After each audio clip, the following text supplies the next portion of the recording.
You baked this yourself." The cowboy's voice stopped her cold. Evelyn Carter had been packaging orders behind the counter when she heard it quiet low, the kind of voice that didn't demand attention but got it anyway. She turned around. He was holding a half-eaten slice of her apple pie, staring at it like it had just told him something he wasn't ready to hear. "Yes," she said carefully. "Is something wrong with it?" He looked up. "Wrong with it?" He almost laughed. "Ma'am, this is the first thing that's tasted like home in 6 years."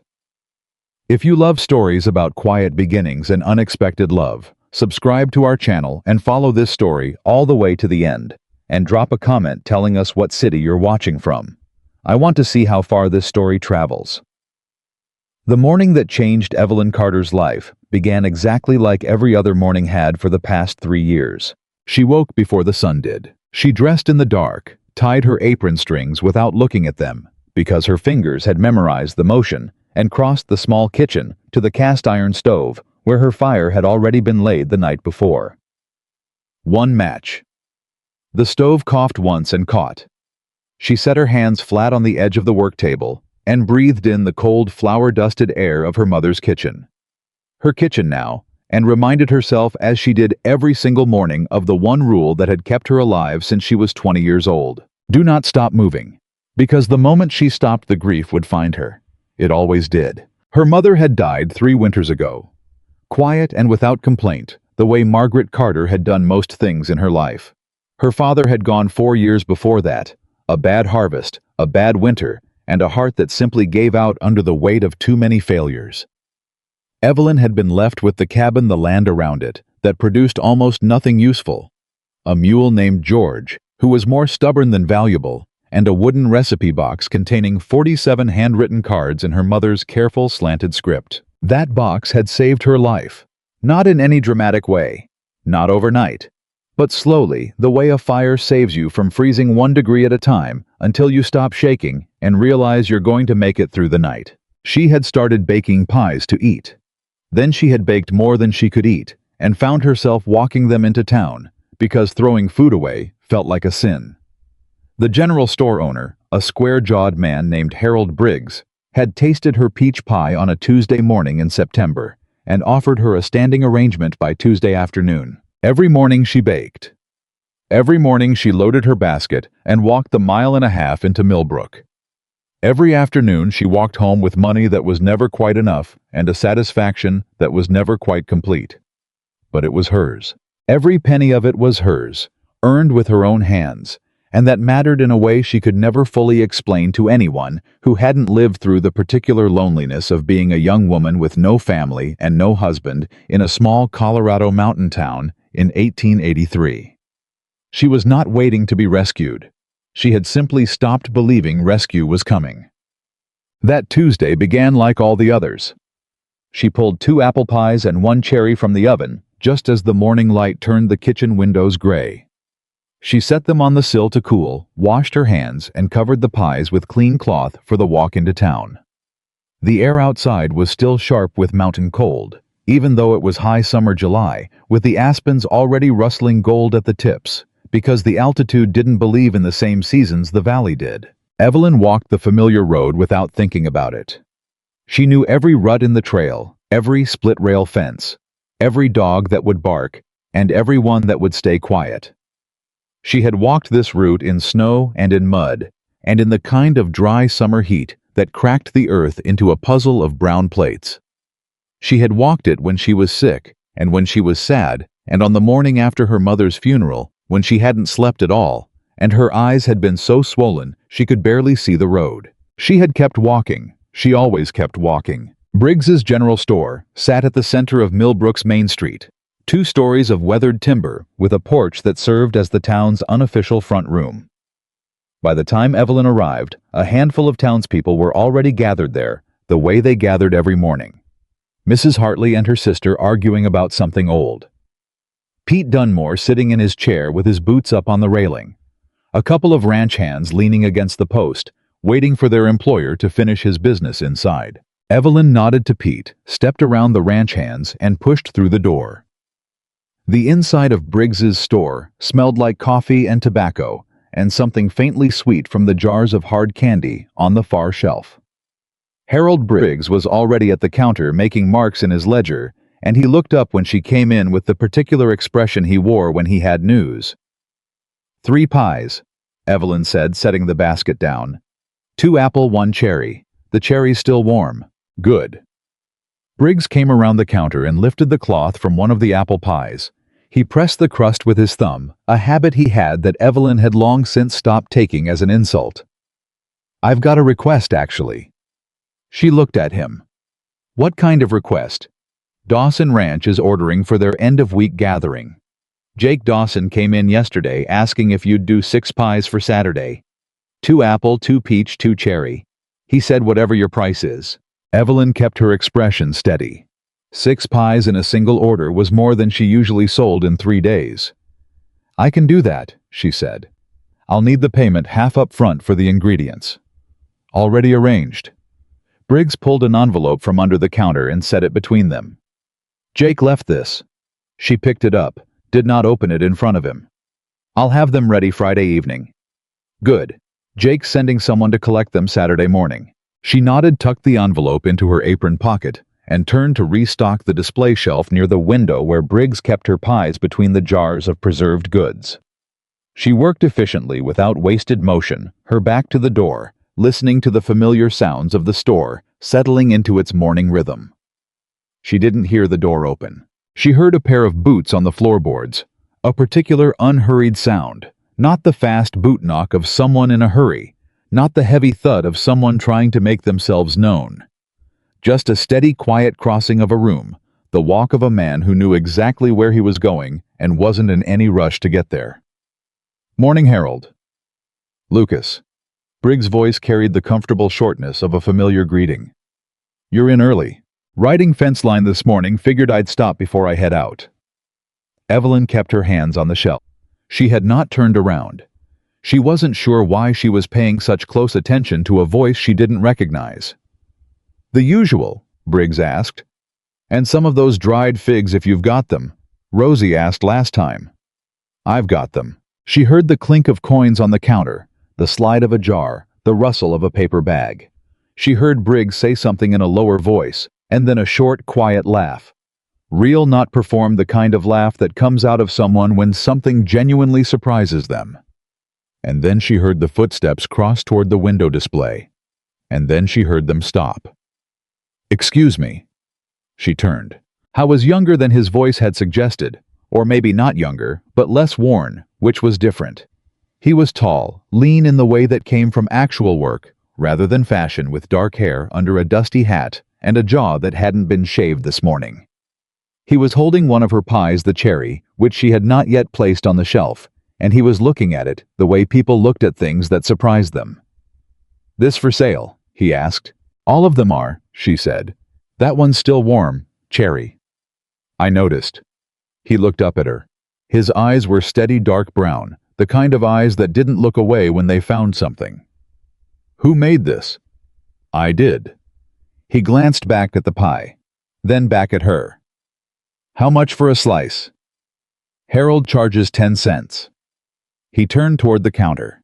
Harold, slice of this. Briggs cut him a slice and Evelyn watched. She didn't mean to watch, but she did as the cowboy took the fork and tasted it. Just a small bite, careful the way a man tastes something he's not sure about. Then he was still for a moment.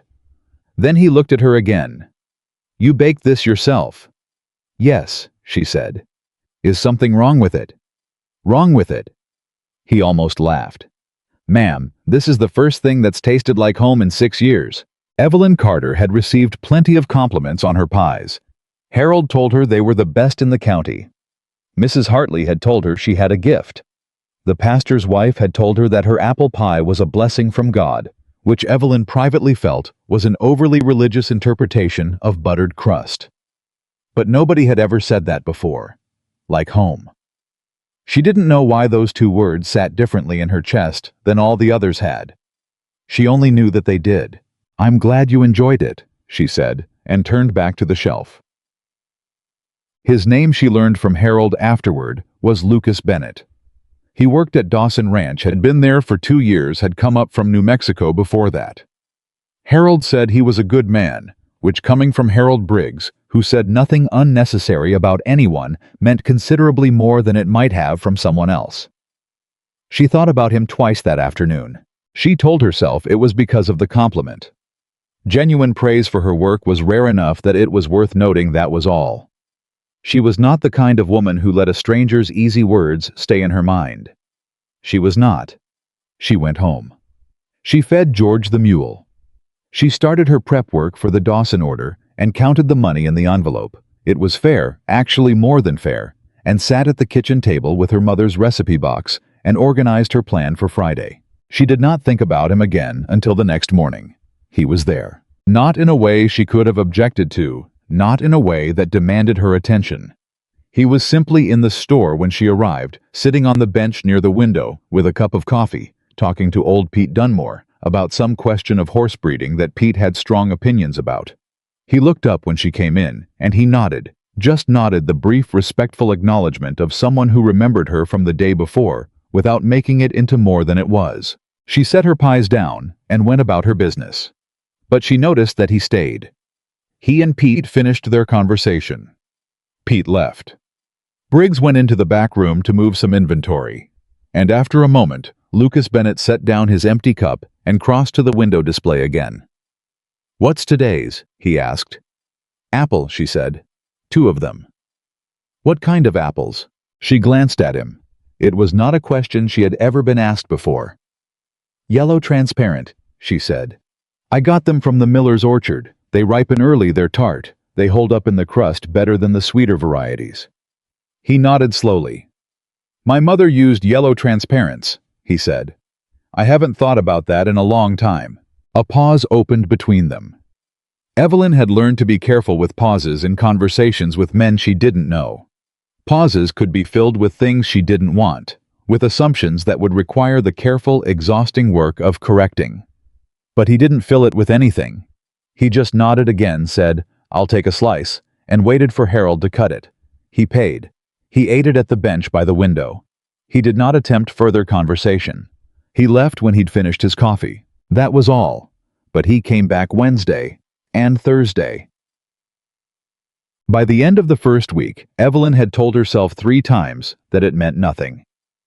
Ranch hands came to the general store regularly. It was the only store in Millbrook, which limited the options considerably. The fact that Lucas Bennett appeared every morning at roughly the same time she was making her delivery was simply a coincidence of routine. She almost believed herself. On Friday she arrived with the Dawson order. 6 pies carefully wrapped, the most she had ever delivered at once, and found Lucas already at the counter talking to Harold. He looked at the pies when she set them down, and something shifted in his face. "Those are for us," he said. "For the Dawson gathering, yes. Jake will be pleased." He looked at her then directly, without the evasiveness she had learned to expect from men who were working up to something. "Miss Carter, I know this may not be my place to say, but I think you're running a business that could be a great deal larger than it is." She set down the last pie and looked at him fully. "Is that so?" "Harold sells 6 pies a week if he's lucky. You've got demand you can't see because you're only in 1 store." He said it simply, without condescension, the way someone states a practical fact they believe you'll find useful. "There's a hotel dining room in Crestfield about 12 miles east. I passed through there last month. They were serving store-bought goods, dry stuff, nothing worth paying for. A woman who could supply them fresh pies twice a week could name her price." Evelyn stared at him. She had thought about expanding. She had turned it over in her mind 100 times, lying awake at night, running numbers she couldn't quite make work. But no one had ever said it to her so plainly, without preface, without softening it into a suggestion she was supposed to be grateful for. "You don't know what my operation costs," she said. "No," he agreed. "But I know what good food is worth to people who are tired of eating bad food. And whatever your costs are, I'd bet your margins at Briggs's don't account for what you could charge elsewhere." A moment passed between them. "Why are you telling me this?" she asked. He considered the question. She appreciated that he considered it rather than answering too quickly.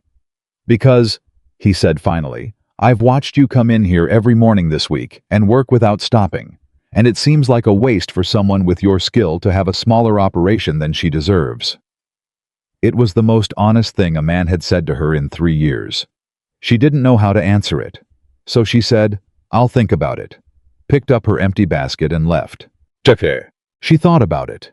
She thought about it all Friday afternoon and Friday evening and through most of Saturday morning while she baked a batch of peach pies that no one had ordered yet, but that she made because she needed something to do with her hands while her mind worked.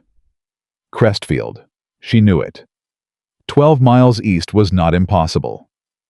She could arrange delivery by wagon once a week, if she could find a willing driver, or she could ask around about the stage that ran through twice a week. The numbers were not impossible either. What held her back was not the logistics. It was the recognition that she had built her current routine into a kind of armor. Manageable, predictable, small enough that failure, if it came, would not destroy her. She had made herself as small as she could bear to be, and she had told herself that was caution. Lucas Bennett had called it something else. She hated that he was right. On Saturday morning, she was in the middle of a second batch of peach pies when she heard the knock at her door. She wasn't expecting anyone. She crossed to the door and opened it. Lucas Bennett was standing on her porch.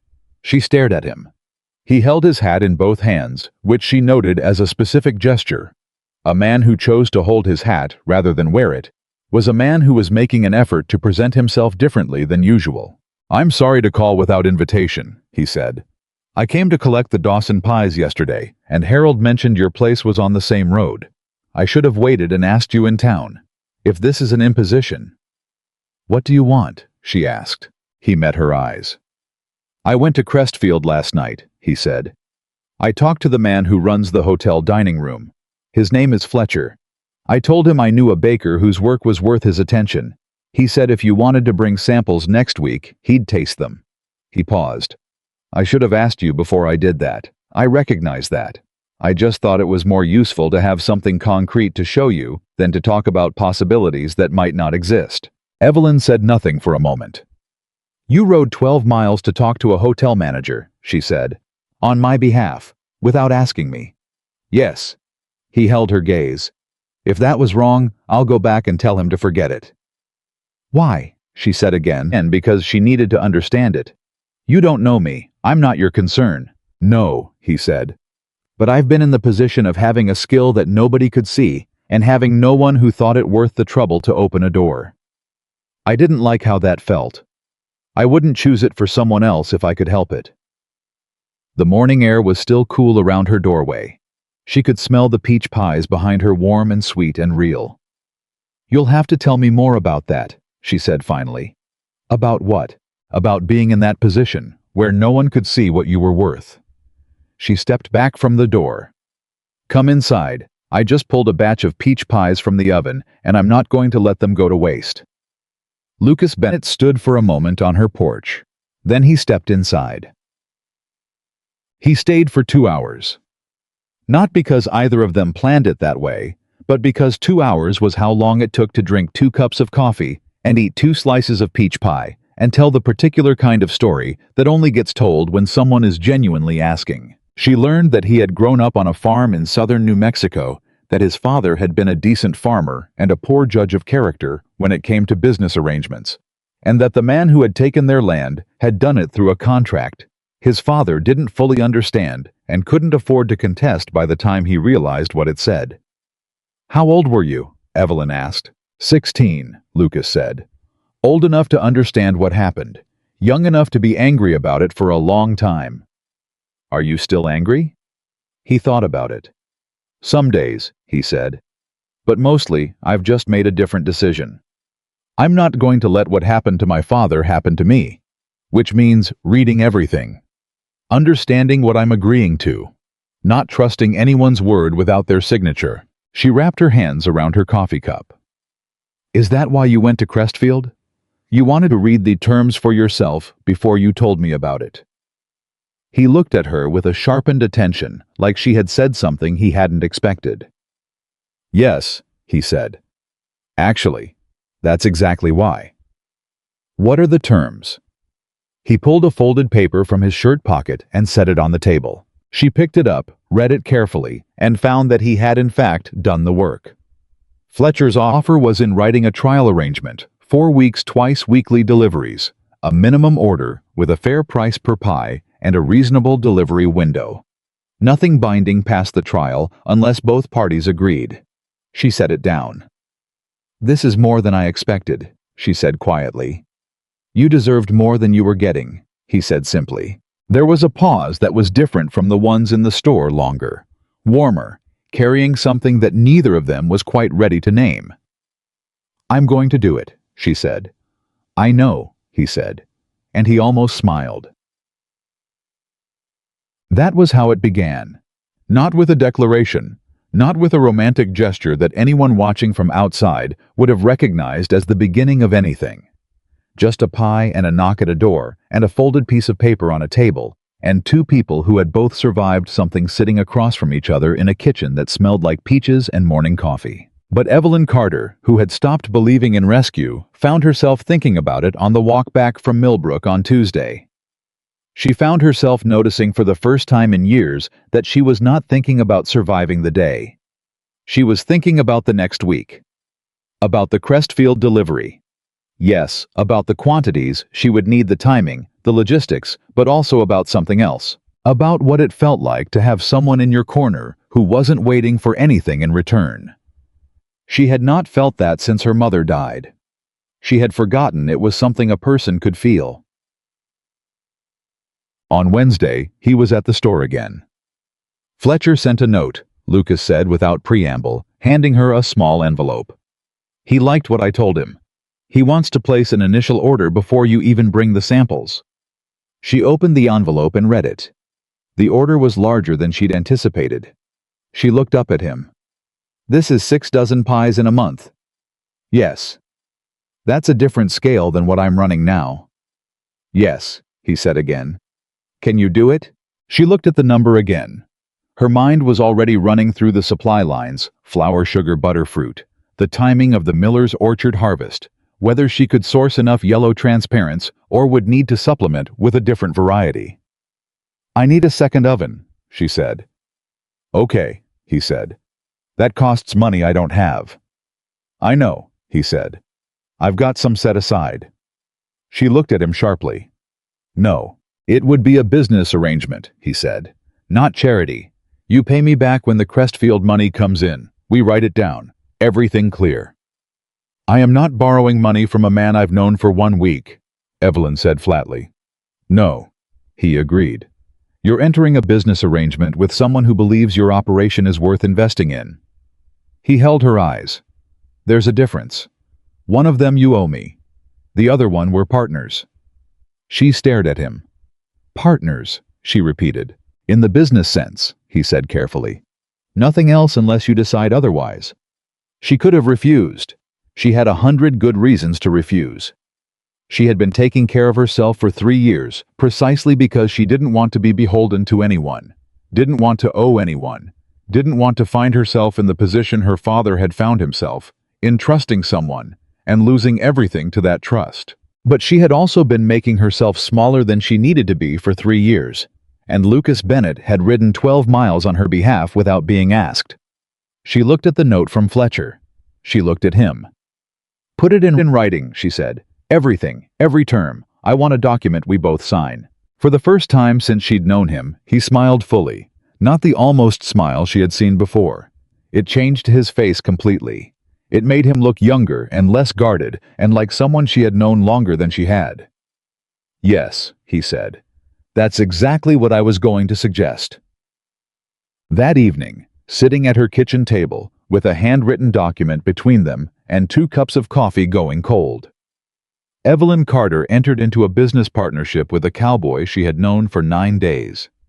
She signed her name in her mother's careful handwriting, the slant she had practiced until it matched, because it felt like the last piece of Margaret Carter she could carry.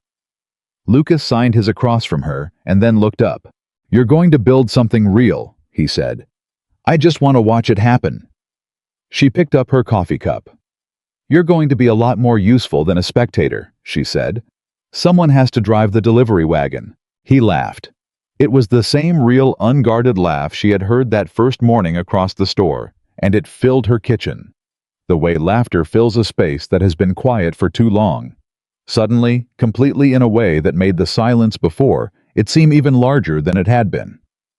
Evelyn Carter did not let herself read too much into it, but she didn't look away from it either. And in the cool July evening in the kitchen, where her mother had taught her to roll pastry crust with the heel of her hand, and never the tips of her fingers, with the smell of peaches still warm in the air, and a business agreement drying on the table between them, she felt something she had not felt since she was 20 years old, and still believed the future was a place you could actually reach. She felt like it might be. The first Crestfield delivery happened on a Thursday morning, 3 weeks after Evelyn signed her name on that kitchen table document. She had not slept the night before. Not because she was afraid the pies would fail. She knew the pies were good, had always known it, the way you know something that lives in your hands rather than your head. She hadn't slept because she had spent most of the night running and rerunning the numbers in her mind, the way she did when she was trying to catch a problem before it caught her. 6 dozen pies over 4 weeks. The second oven, a cast-iron range she had found second-hand through Harold Briggs, had been installed in her kitchen the week prior. It sat against the wall like a promise she wasn't entirely sure she could keep. Lucas arrived at her door at 5 in the morning with a borrowed wagon and 2 horses she didn't recognize. "Jake lent them," he said before she could ask. "And the wagon." He didn't ask why. "You didn't tell him." "I told him I was helping a neighbor with a delivery." He looked at the pies she had already stacked on the table, carefully wrapped, each one labeled. "That's accurate." She handed him the first crate without a word. They loaded the wagon in the early dark, without talking much, which was something she had noticed about Lucas Bennett in the 3 weeks she had known him. He did not fill silence with noise. Most people did. She had spent most of her adult life listening to people fill silence with things they didn't mean. Observations they hadn't thought through, words that were really just the sound of someone being uncomfortable with quiet. Lucas said things when he had something to say. The rest of the time he was simply present, and it turned out that simply present was exactly what she needed on a Thursday morning, when her hands were cold and her stomach was tight, and she was about to find out whether she had made a very good decision or a very expensive mistake. "You're not nervous," he said about a mile outside of Millbrook. "I'm always nervous," she said. "I've just had a lot of practice not showing it." He was quiet for a moment. "That's not the same as not being nervous." "No," she agreed. "It's not." Another silence. The road to Crestfield ran along the edge of a ridge, and the morning air at this altitude came in through your coat like it had intentions. She pulled her shawl tighter and watched the gray light come up ahead of them. "My father was nervous the morning he signed that contract," Lucas said. "The one that took the farm. He told me later he knew something was wrong, but he didn't want to seem like he didn't understand it. So he signed it anyway." He paused. "He said the worst decisions he made in his life were the ones where he already knew the answer, but was too afraid to say it out loud." She looked at him. "Why are you telling me that now?" "Because you already know your pies are good," he said. "You've known it for 3 years. You were just afraid to say it out loud to anyone who could do something about it." She sat with that for a moment. "That's either very encouraging," she said, "or very irritating." "Probably both," he said. She almost smiled. "Probably." Fletcher met them at the hotel's back entrance, a compact, brisk man who shook hands firmly and wasted no time on ceremony, which Evelyn immediately respected. He unwrapped one of the apple pies, cut a wedge, and tasted it with the critical efficiency of someone who had been in the hospitality business long enough to know exactly what he was evaluating. He chewed once, twice. He said nothing for a long moment. "Miss Carter," he said, "I'm going to need you to tell me honestly whether you can sustain this volume for 6 months, because if you can, I want to renegotiate the terms of our arrangement before you leave this morning." The number he named was nearly double what their original agreement had stated. Evelyn kept her face completely still. "I can sustain it," she said. She looked at Lucas. He was watching her with something in his expression that was not surprise he had expected this, she realized. He had known the pies would do this. He had known it before she had. "I'll draw up the new terms," Fletcher said. "Give me 20 minutes. When he disappeared inside, Evelyn turned to Lucas and said very quietly, "You knew." "I thought it was likely," he said. "You knew," she said again, "and you let me spend 3 weeks being anxious about whether 6 dozen pies was too ambitious." "You needed to do it at your own pace," he said simply. "I just needed to make sure the door was open." She looked at him for a long moment. There was something she wanted to say that she couldn't find the words for, yet something about the particular feeling of being seen clearly by someone who had no obligation to see you at all. It was uncomfortable in a way she hadn't anticipated. Gratitude felt too small. Trust felt too large. She was somewhere in between those two things, and she wasn't sure she had the language for it. "Thank you," she said finally, which was inadequate, and both of them knew it. "You're going to build something that outlasts both of us," he said quietly. "That's thanks enough." Fletcher came back with the revised terms, and Evelyn read every word. The weeks that followed moved at a pace that left her little time to think about anything except flour and fruit and the mathematics of supply and delivery. She was baking 6 days a week now, the second oven running in counterpoint to the first, the kitchen a moving operation from 4 in the morning until noon. She had started sourcing from 3 different farms, the Millers for apples, the Hendersons for cherries, and a small operation south of Millbrook that grew peaches of a quality she had never found anywhere else. She paid Lucas back 4 weeks earlier than either of them had expected. She brought the money to the store on a Tuesday morning in the same kind of plain envelope that Harold Briggs had given her the first day and set it on the counter in front of Lucas without ceremony. He looked at the envelope, then at her. "You're early," he said. "I'm aware." She kept her tone businesslike. "The terms said I had 90 days. It's been 62. I've counted the interest and added it in." He picked up the envelope. Did not open it. Set it back down on the counter and pushed it toward her. She stared at him. "What are you doing?" "I don't want the interest," he said. "The terms were written so you'd feel safe," he said quietly. "Not so I could profit from you. The principle is enough. Keep the rest." "Lucas." She said his name with a sharpness that was not entirely anger. It was something more complicated, the friction that comes when someone refuses to let you keep a careful, comfortable distance. "I am not accepting charity." "It's not charity," he said. "I wrote the interest in because I thought you needed the ceiling to feel like the arrangement was fair. The ceiling doesn't need to be the floor." She looked at him across the counter. Old Pete was on the bench by the window, not obviously listening, though she had been in Millbrook long enough to know that Pete Dunmore heard everything within 15 feet and forgot nothing. Mrs. Hartley had come in 3 minutes ago for sugar and was taking considerably longer than sugar required. This was not a conversation she wanted an audience for. "Walk outside with me," she said. They stepped onto the porch, and she kept her voice low and her back mostly toward the window where she knew Mrs. Hartley was still absolutely not listening. "I built my whole life on not owing anyone anything," she said. "Do you understand that not owing? Not being beholden. Not having someone be able to say that Evelyn Carter got where she got because somebody helped her." "Nobody's saying that," he said. "They will," she said. "If you're seen doing me favors, they will." I was quiet for a moment. Then he said, "Is that what you think this is? Favors? What would you call it?" He looked at her directly the way he always did, without evasion, without the soft sideways approach that people used when they were about to say something they weren't sure of. "I'd call it me believing in something worth believing in," he said, "and not knowing any other way to say it except to show up." She was quiet. A horse went by in the street. Somewhere down the block a door closed. "You are the most inconveniently honest man I have ever met," she said. "I know," he said. "I've been told." She almost laughed. Didn't quite get there, but almost. "Take the principal," she said finally. "I'm keeping the interest." She held up a hand before he could speak. "It goes back into the business. I'm going to buy my own second horse. I'm not borrowing Jake Dawson's animals every Thursday." He studied her for a moment. "That's a good decision." "I know it is," she said. "I made it myself." He smiled, the full one, the one that changed his face. "Yes," he said. "You did."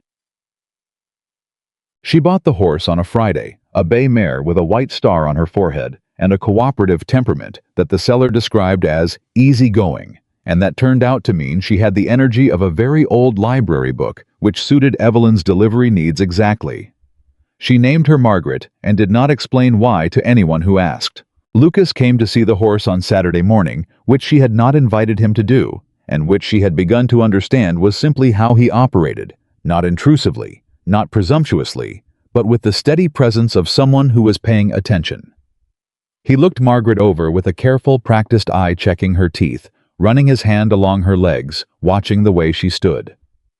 "She's sound," he said. "Older than they told you probably, but sound." "How much older?" 2 years, maybe 3. He patted the mare's neck. "Still good for your purposes. Easy temperament, you said. She's essentially a rocking chair with hooves." He laughed at that, and the sound of it in the morning air was something Evelyn had started to notice the way you notice weather, not consciously, but as a condition of the day. "I want to show you something," he said. "What?" "The north pasture at Dawson's. Jake's been talking about adding a baking supply contract. He's got a neighbor who runs an apple orchard and can't move his product fast enough. I think there's an arrangement worth hearing about." He looked at her. "Jake asked me to bring it up." She tilted her head. "Jake Dawson asked you to bring it up?" "Yes." "Not someone else. You." "I'm the one who knows what you're building," he said simply. She was quiet for a moment. "What's in this for you, Lucas?" He didn't answer right away, which told her he had actually considered the question, rather than having a ready answer prepared. "I grew up watching my father lose everything because nobody in his corner understood what he was doing," he said. "I'm not built for standing on the outside of something worth supporting." "That's an answer about your father," she said. "Not about me." He looked at her. "No," he said. "I suppose it's not entirely about my father." The admission landed between them with a weight that neither of them was quite ready to address directly, so they both moved past it with the practiced efficiency of two people who have decided without saying so that some things can wait. "Tell Jake I'll hear the proposal," she said. "But I'll want everything in writing." "I already told him you'd say that," Lucas said, and there was something warm in his voice that she chose not to examine too closely. "Not yet." The meeting at Dawson Ranch happened on a Wednesday afternoon, and it was the first time Evelyn had been to the ranch itself, rather than simply knowing it as the place where Lucas worked. Jake Dawson was a broad, unhurried man of 50, with a handshake like a vice and eyes that assessed things quickly and without apology. He looked at Evelyn the way people look at something they've heard about and are deciding whether the account was accurate. "Lucas tells me you're running an operation worth doubling," Jake said when they were seated. "Lucas tends to think ahead of where things currently stand," Evelyn said. "That's why I hired him." Jake spread a hand on the table where a rough contract was already laid out. "Here's what I'm proposing. My neighbor Holt's got 200 acres of apple orchard.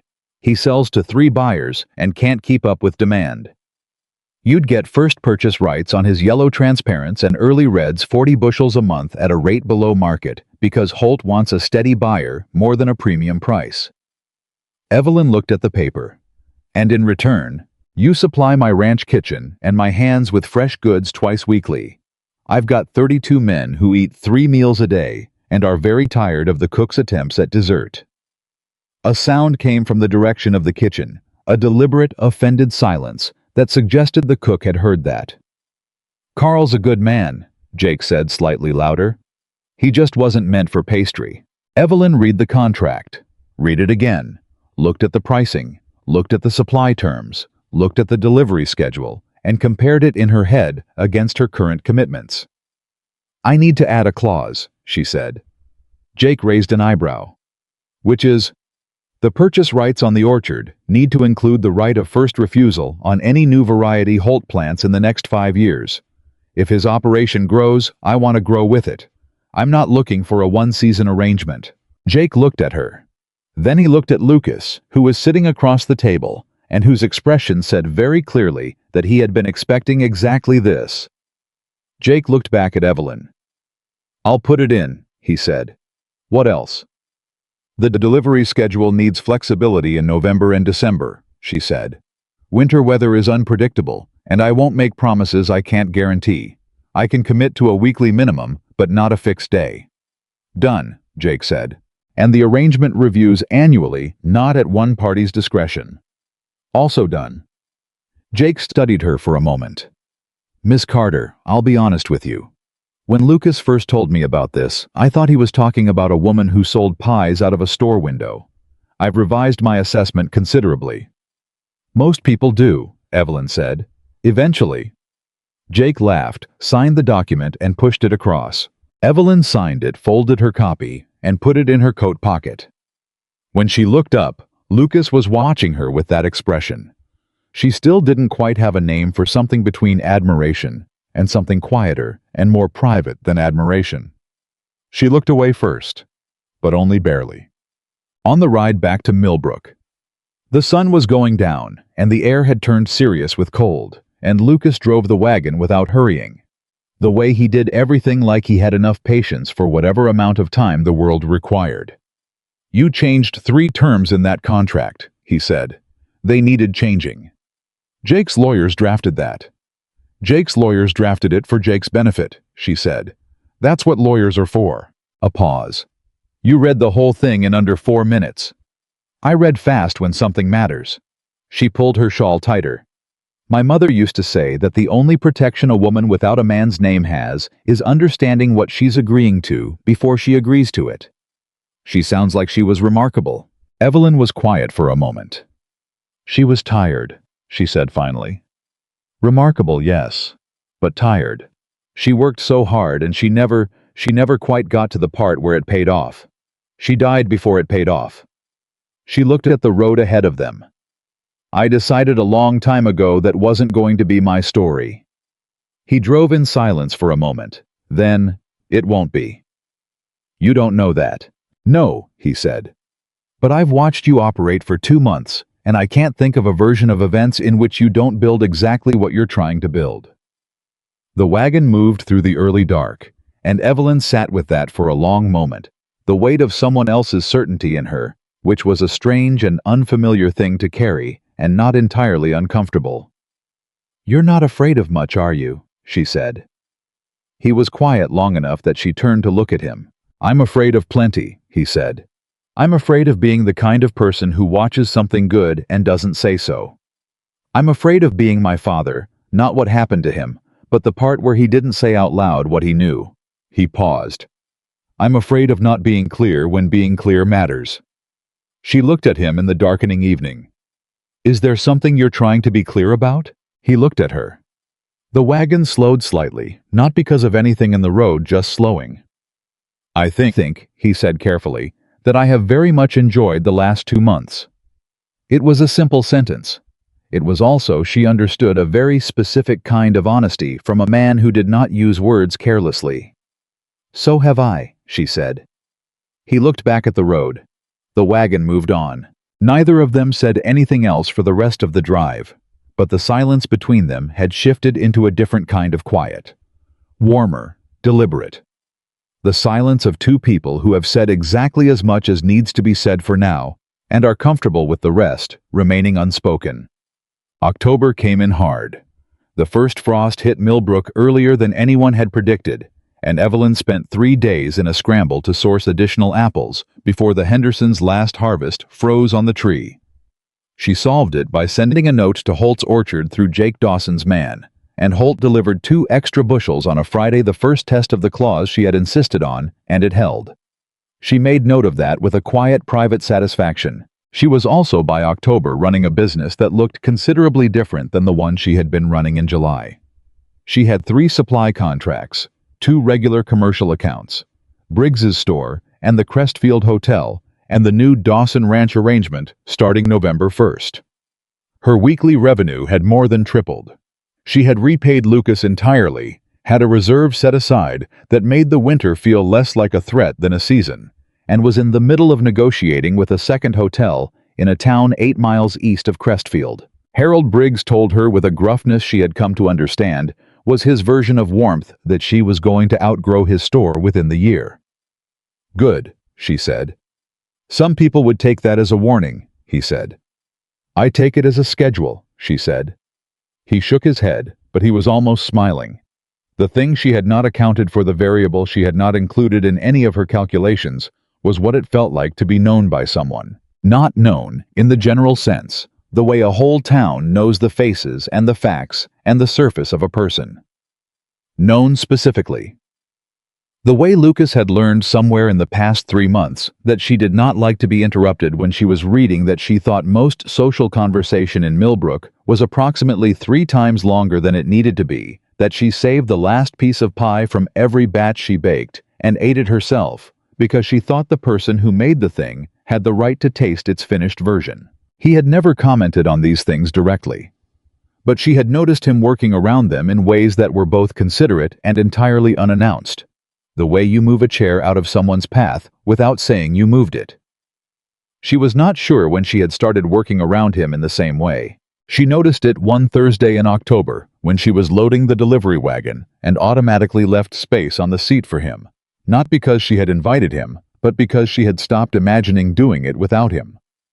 She stood there for a moment, looking at the empty space on the wagon seat. Then she heard his boots on the road behind her. "Morning," he said. "Morning," she said, and moved to the horse's head to check the harness, because she needed a moment to manage the expression on her face. "Everything set?" he asked. "Margaret's ready," she said.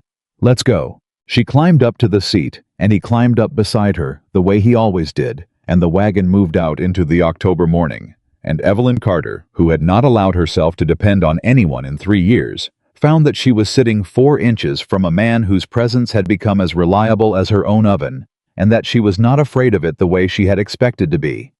She was something else entirely, something she was not quite ready to name. But the morning was clear and cold, and the road to Crestfield ran straight ahead of them, and for the first time in a very long time, Evelyn Carter was not looking over her shoulder at what she had survived. She was looking forward, at what was coming. And it did not look like a threat. It looked like a life. 2 days later, a man she had never seen before walked into Briggs's general store and asked Harold which ranch in the area was the largest operation. Harold said Dawson's. The man asked who ran the Dawson territory. Harold said Jake Dawson. The man smiled, and something about that smile made Harold uneasy enough that he mentioned it to Evelyn the next morning, almost as an aside. The way you mention something you can't quite explain, but can't quite let go of either. "Probably nothing," Harold said. "Just a businessman type. City clothes. Said he was looking at land investment opportunities." Evelyn set down her pie crate. "What did he look like?" she asked. Harold described him.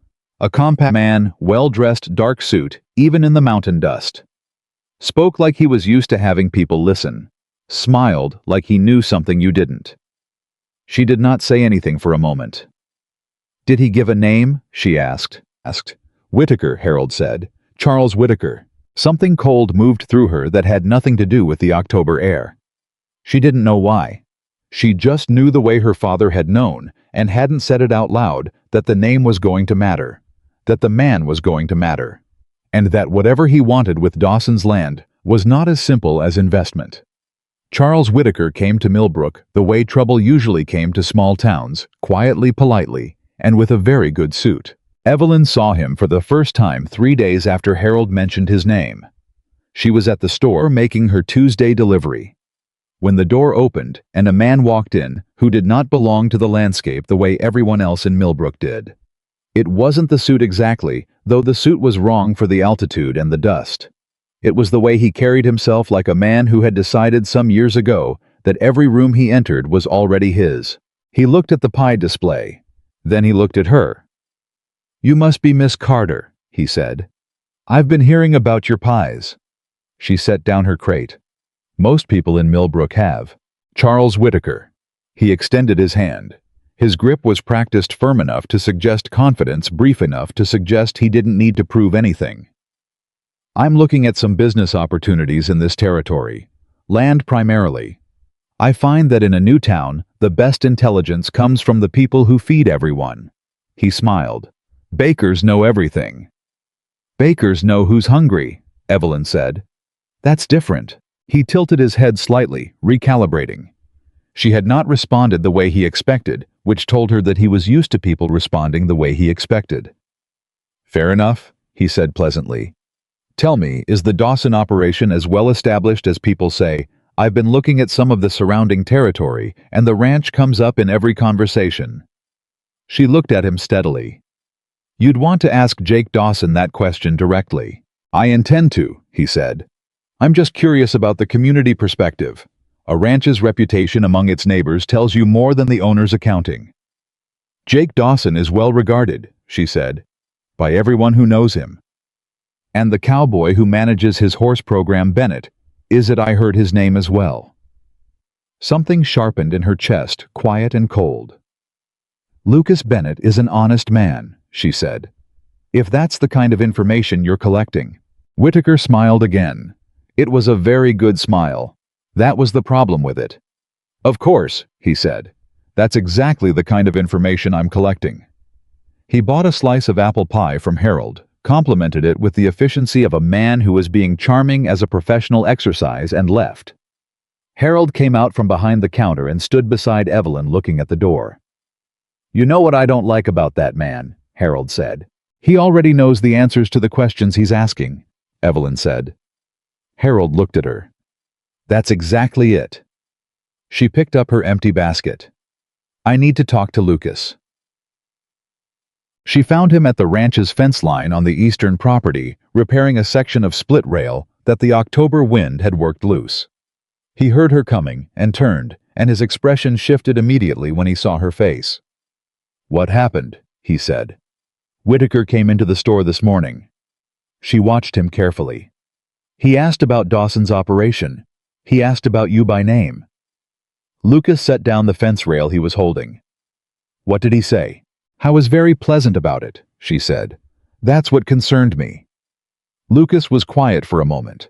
She could see him organizing what he knew the way he did when he was being careful rather than reactive, measuring what he understood against what he didn't. Jake had a meeting with him last week, Lucas said.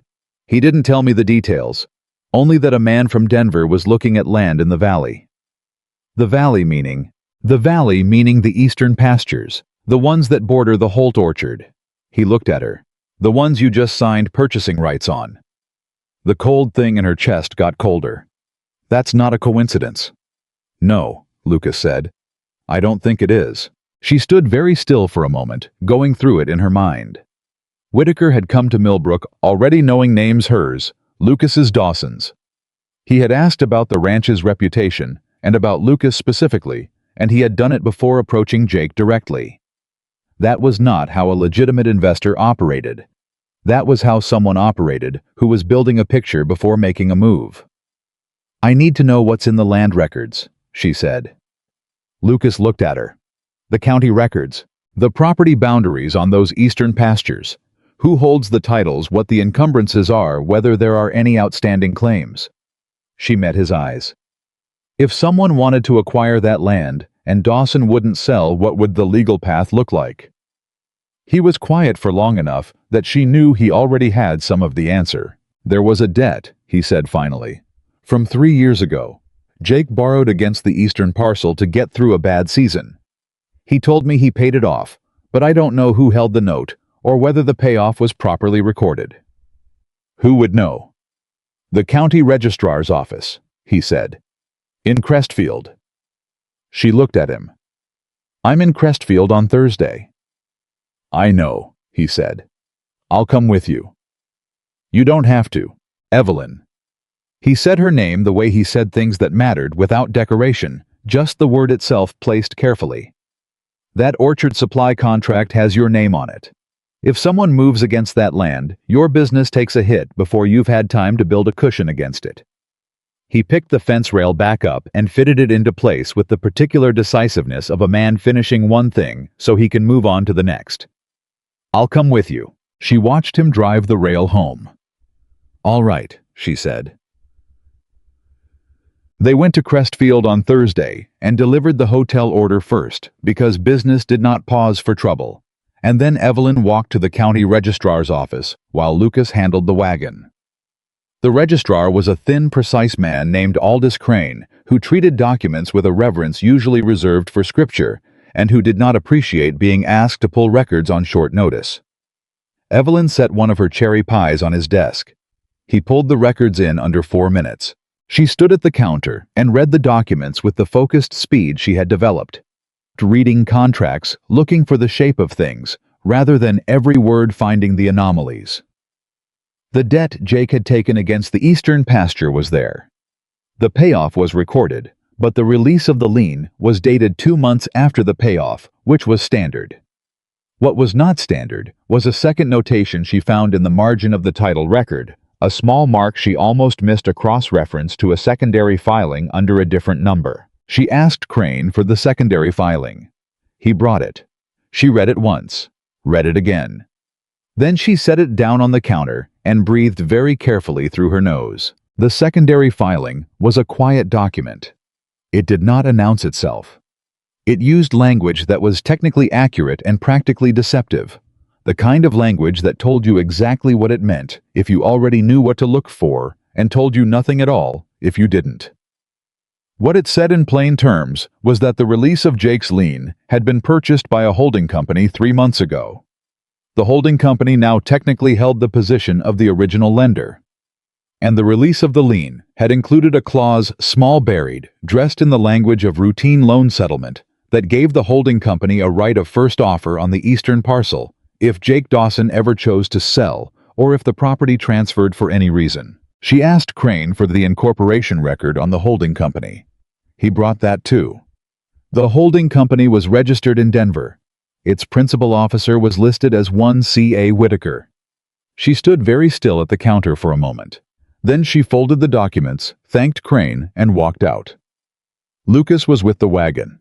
He looked at her face when she came out and asked nothing, just waited. "We have a problem," she said. She explained it on the drive home precisely, without dramatics, laying out what she had found in the order she had found it. Lucas listened without interrupting, which was one of the things she valued most about him. He did not fill in what he thought she was going to say before she said it. He listened to what was actually there.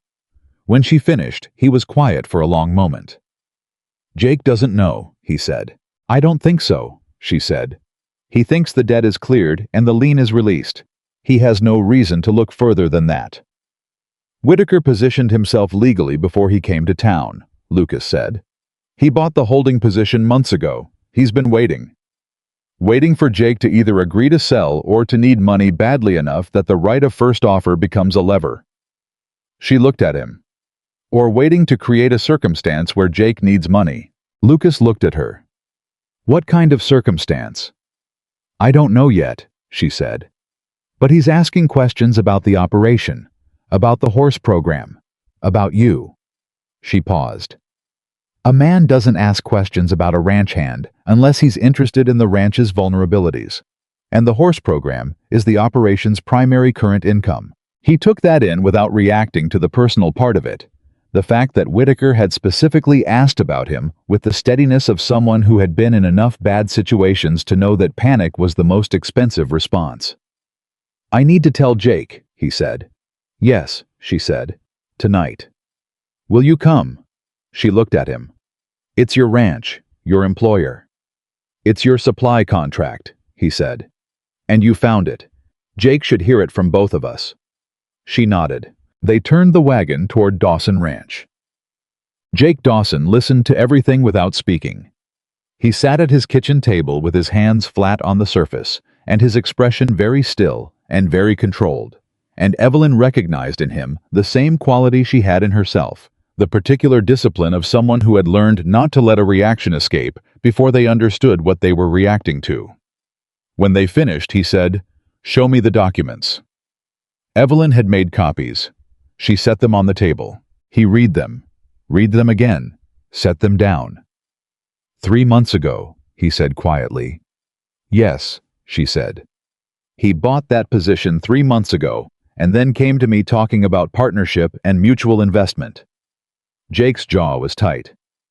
"I sat across a table from that man and talked about the ranch's plans for next spring." "You didn't know," Lucas said. "No." Jake stood up, walked to the window, stood there for a moment with his back to them, which she understood was not rudeness. It was a man managing himself before he said something he couldn't take back. What does he actually want? Does he want the land itself or the leverage? Both, she said. The land is the goal. The leverage gets him there. She paused. If he can create a situation where you need liquidity quickly, a bad season, a drop in the horse program's income, anything that makes the eastern pasture look like a liability, he exercises that right of first offer at a price he's already positioned to control. Jake turned back around. The horse program, he said. He looked at Lucas. Lucas's expression did not change, but something behind his eyes went very careful and very watchful. If the program loses credibility, Lucas said slowly, the contract value drops. Jake has 3 buyers lined up for the spring horses based on the program's reputation. And if someone were to damage that reputation, Jake said, it would be the fastest way to create the pressure he needs, Evelyn said, without touching the legal structure he's already built. The 3 of them sat with that. He's going to come after Lucas, Jake said. He said it plainly, the way you name an injury before you treat it. The program's reputation lives in the man running it.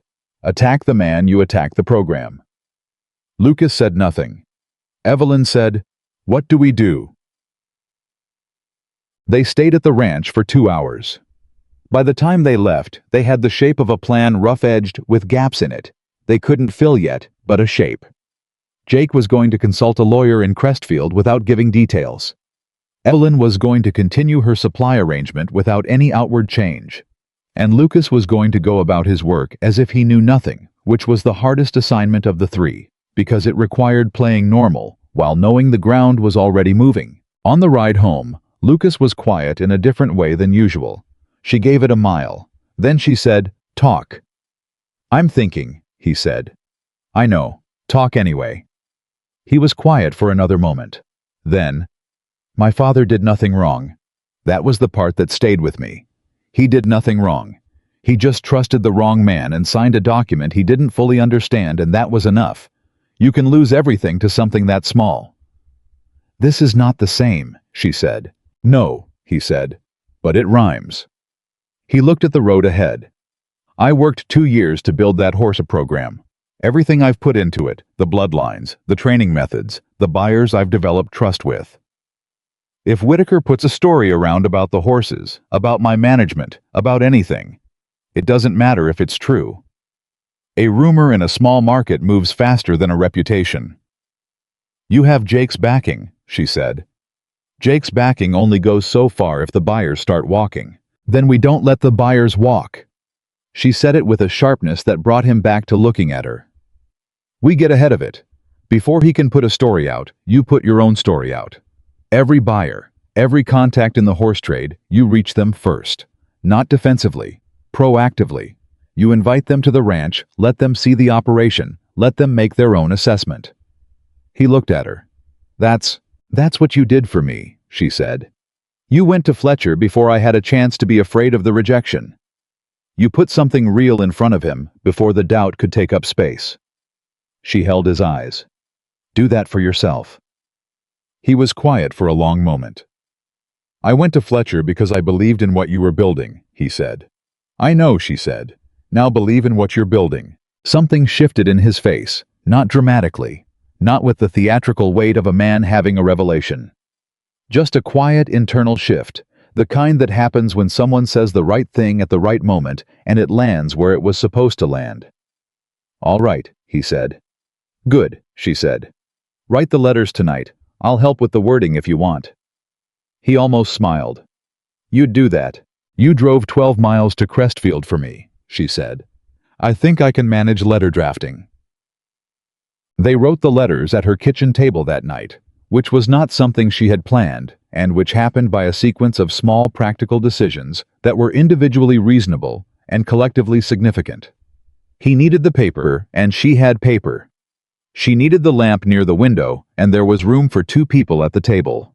He had a Cowboy's handwriting, functional, undecorated, honest, and she had her mother's slant, which was precise and warm, and between them, they produced 3 letters that were neither of those things individually, but something better than both. They wrote to the 3 principal horse buyers in Lucas's network. Each letter was specific, not a form letter with names swapped in, but a letter that referenced each buyer's particular interests. The horses they had previously expressed interest in the qualities of the current spring program. It invited each of them to visit the ranch at a time of their choosing before the end of November, with the assurance that they would be given full access to the program's records and the horses themselves. Lucas read the last letter over twice. "This is better than I would have written," he said. "It's what you would have said," she said. "I just organized it." "No," he said quietly. "It sounds like what I'd say if I was less afraid." He looked up from the paper. "Thank you." She held his gaze for a moment. The lamp between them made the kitchen feel smaller than it was, and the October cold outside made the warmth inside feel deliberate chosen. She was aware in a way she had been carefully not being aware of for 2 months of how close they were sitting, of how familiar the sound of his breathing had become, of how entirely natural it had come to feel having him at this table. "You should go," she said. "It's late." "Yes," he said. He did not move immediately. "Evelyn." She looked at him. "I need you to be careful," he said. "Not about the business. I know you can handle the business." He said it simply with none of the condescension that the same words would have carried from most men. "Whitaker asked about you specifically, not just your pies, about your arrangement with the ranch, about your supply contracts, about whether you'd built dependencies that could be leveraged." She stared at him. "He's already looking at me." "Yes," Lucas said. "Which means he already sees you as part of the operation he's trying to pressure." He held her eyes. "Be careful about what documents you carry when you go to Crestfield. Be careful about what you say to anyone you don't know. And if he approaches you again—" "I'll tell you," she said. "Immediately," he said.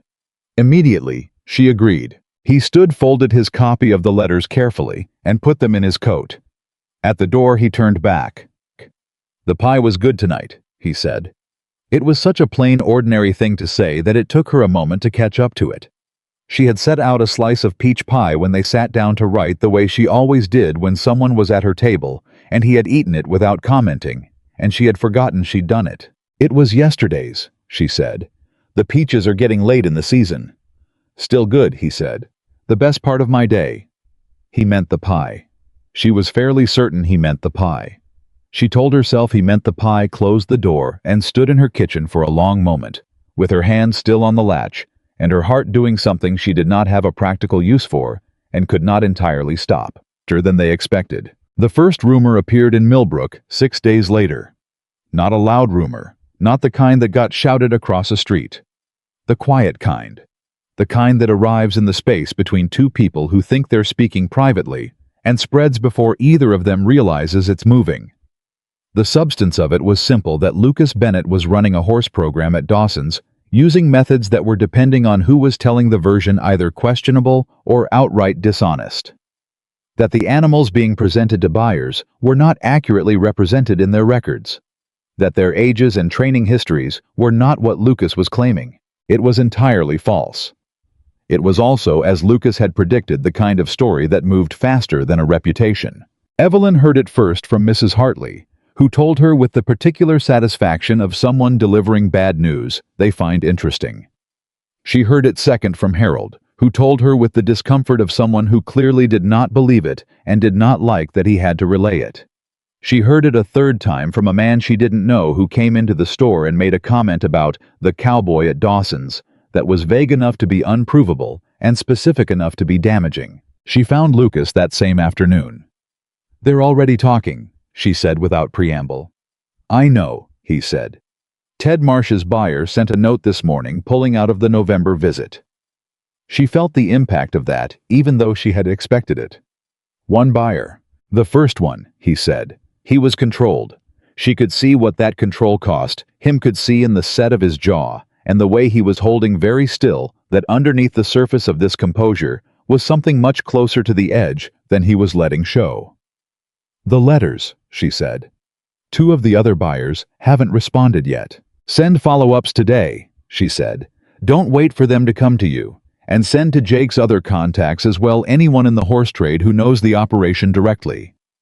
We need as many people as possible who can speak to what they've seen firsthand before Whitaker's version becomes the only version that's circulating." Evelyn. His voice was careful.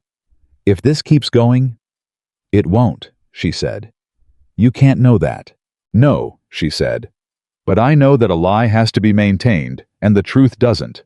Every person who visits the ranch and sees the actual horses and the actual records is one more person whose experience contradicts the story. She looked at him steadily. Whitaker's betting that you'll go quiet. That you'll let it sit because fighting a rumor looks defensive. Don't go quiet. I've never been good at going quiet, he said, and something in the flatness of his voice told her that was not entirely a joke, that there was a history there he hadn't fully told her yet. Good, she said. Then don't start now. The second thing Whitaker did was worse, and it was aimed directly at her. She found out on a Wednesday morning when she arrived at Briggs's store, and Harold met her at the door with an expression that told her before he said a word that something had happened that he didn't know how to manage. There's a man been around, Harold said, talking to people, businessmen mostly. The hotel in Crestfield. He paused. He's been suggesting that your supply arrangement with the Crestfield Hotel is, he used the word, irregular. She set her basket down. Irregular how? He implied you'd used a personal connection to secure the contract rather than proper business terms. Harold looked deeply uncomfortable. He implied that Lucas Bennett arranged it and that the quality of the product was being overrepresented. Evelyn stood very still. He's telling people my pies aren't good enough to have earned what I've built, she said. He's implying it, Harold said. Carefully, with no direct statement that could be challenged. She picked her basket back up. I'm going to Crestfield, she said. Evelyn. I'm going to Crestfield, she said again, with a quiet that was considerably more dangerous than anger. And I'm going to sit in front of Fletcher and ask him to his face whether he has any concern about the quality of my product or the terms of our arrangement. And then I'm going to bring him 6 pies and let him taste them and tell me whether he thinks they were earned. Harold looked at her for a moment. I'll hitch your wagon, he said. Fletcher met her in his office and listened to everything she said with the directness she had come to rely on in him. When she finished, he was quiet for a moment. Then he said, Miss Carter, I have had exactly one complaint about your pies in 4 months of business. And that complaint was from a guest who objected to the cherry filling being tart, which in my professional opinion is not a complaint, but a preference, and not one I'm inclined to accommodate. She breathed. I've had 3 conversations this week from people suggesting your arrangement here is not above board, he continued. I have told each of them that I have the contract in my file. The terms are clear, and the only person who arranged this contract is the person who walked in here with the best pies I've tasted in 20 years of hotel work. He set his hands on his desk. What's happening? Someone is trying to destabilize a business arrangement that impacts a property he wants to acquire, she said. My supply contracts are tied to the Dawson Ranch operation. If my business looks unreliable, the ranch looks weaker. If the ranch looks weaker, he has more leverage, Fletcher said. Who is it? Charles Whitaker. Fletcher's expression changed, not with surprise, with recognition. I know that name, he said. He approached a hotelier in Denver 2 years ago with a land scheme that turned out to involve documentation that was accurate in every detail and fraudulent in its totality. He looked at her steadily. He's done this before. The floor of Evelyn's stomach dropped. He's done this before, she said. In Denver, a man lost 3 properties, Fletcher said quietly. Whitaker didn't forge anything. He didn't lie outright. He simply positioned himself legally before anyone knew to look, and then applied pressure at exactly the right points until the owners needed to sell. He paused. He's very good at it. She sat with that for a moment. Then she said, I need to know everything you know about the Denver case. Fletcher looked at her for a long moment. Then he stood and went to his filing cabinet. I'll need more of those cherry pies, he said. Done, she said. She rode back to Millbrook with more information than she had left with, and a new weight in her chest that was not fear. She recognized fear, and this was not it. This was the particular pressure of understanding how serious something was, which was different from being afraid of it.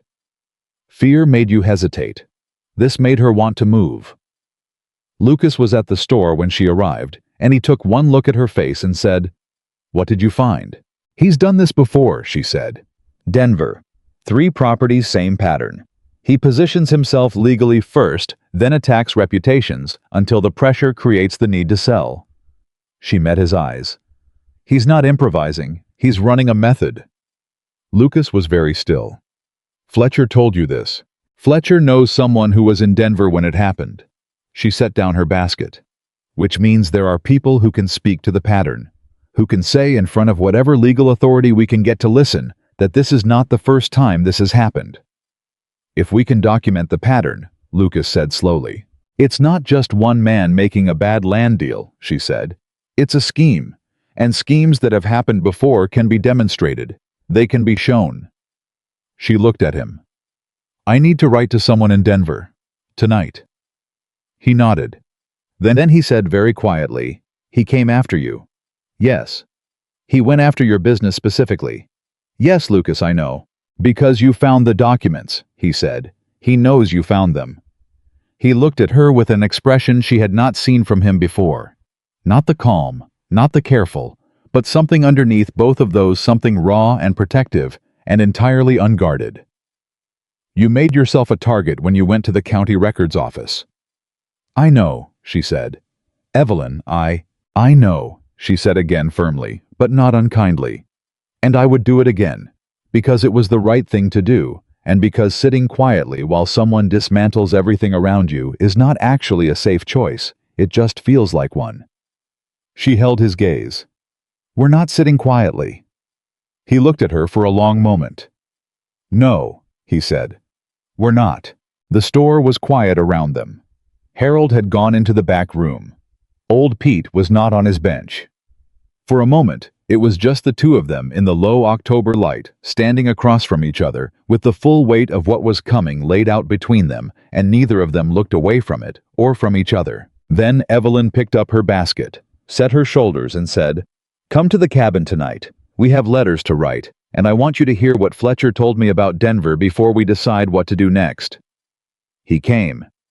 And what they found in the Denver story, in the carefully written account that Fletcher's contacts sent back within a week, was not just a pattern, it was a name. A name that connected Charles Whitaker to a lawyer in Crestfield who had in the past 3 months begun quietly advising several landowners in the Millbrook Valley on refinancing arrangements. A lawyer whose office was 3 doors down from the county registrar, where Evelyn had found the secondary filing. The man helping Whitaker position himself in Millbrook was already inside the walls, and the walls were considerably closer than either of them had realized. The lawyer's name was Gerald Prent. Evelyn found that out on a Thursday morning when Fletcher's contact in Denver sent the full account.